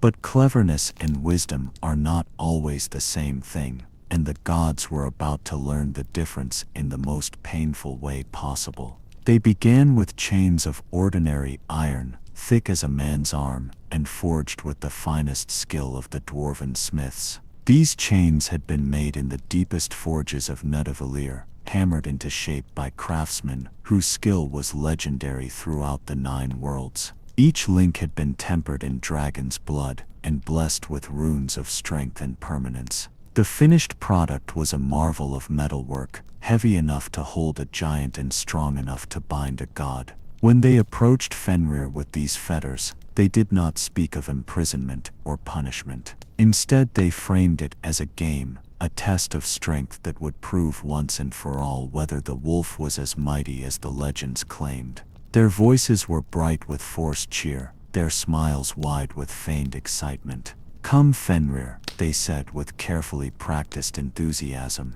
"Let us see if you are truly strong enough to break free from these bonds. What glory it will bring you if you can snap them like twigs. What honor will be yours when the skalds sing of your mighty strength in halls throughout the 9 worlds." Fenrir, still young enough to trust and eager to please those he considered his family, agreed readily to the test. The wolf's eyes shone with innocent pleasure at being included in what seemed like a grand game, and his tail wagged with the enthusiasm of a pup being offered a new toy to play with. He allowed them to wind the heavy chains around his legs and body, layer upon layer, until he was wrapped like a cocoon of black iron. The metal was cold against his fur, and heavy enough that he could feel its weight pressing down upon his massive frame. The gods stepped back, holding their breath, waiting to see if their plan would succeed. The silence in the hall was so complete that they could hear their own heartbeats echoing in their ears, could feel the weight of destiny pressing down upon them like the approach of a thunderstorm. And just then, the temple doors creaked open. It lasted perhaps 3 heartbeats. With a sound like thunder rolling across the mountains, Fenrir flexed his muscles, and the chains exploded outward in a shower of broken metal. The links struck the walls of Asgard like hail, leaving dents in the golden surfaces that would remain for 1,000 years as monuments to the wolf's strength. The fragments rang against the floor like the tolling of funeral bells, each piece smaller than a child's fist and twisted beyond recognition. Fenrir shook himself like a dog shedding water, and not a single mark remained on his fur to show that he had been bound at all.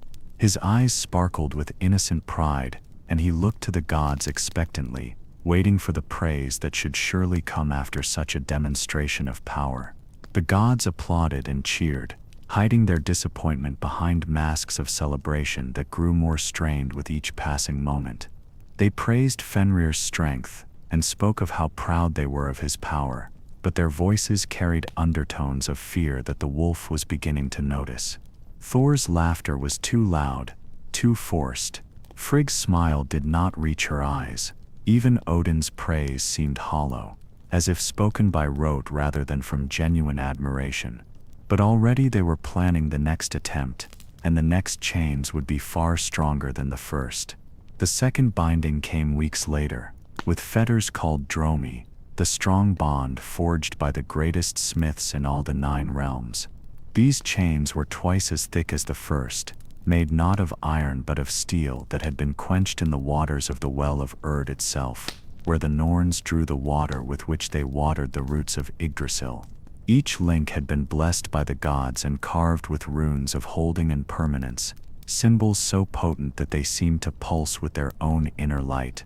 The forging of dromi had taken months of careful work. The smiths had labored in shifts around the clock, never allowing the fires to cool or the rhythm of their hammers to falter. They had mixed the steel with rare metals drawn from the heart of dying stars, and they had spoken incantations of binding over each link as it was shaped. The finished chain was a work of art as much as a tool of imprisonment, its surface gleaming with an almost hypnotic beauty. Again they presented it to Fenrir as a game. Again they spoke of tests and challenges, and the glory that would